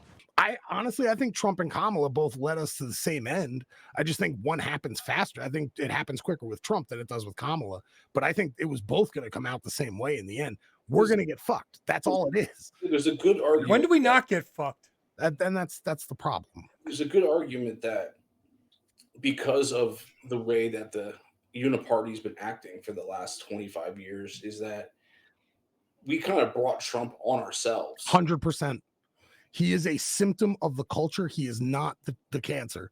I've been saying that for years. Like Trump to me is a tumor, but he's not where the cancer comes from. Like he's not the cancer itself. He is an end result of a party that is consistently disenfranchised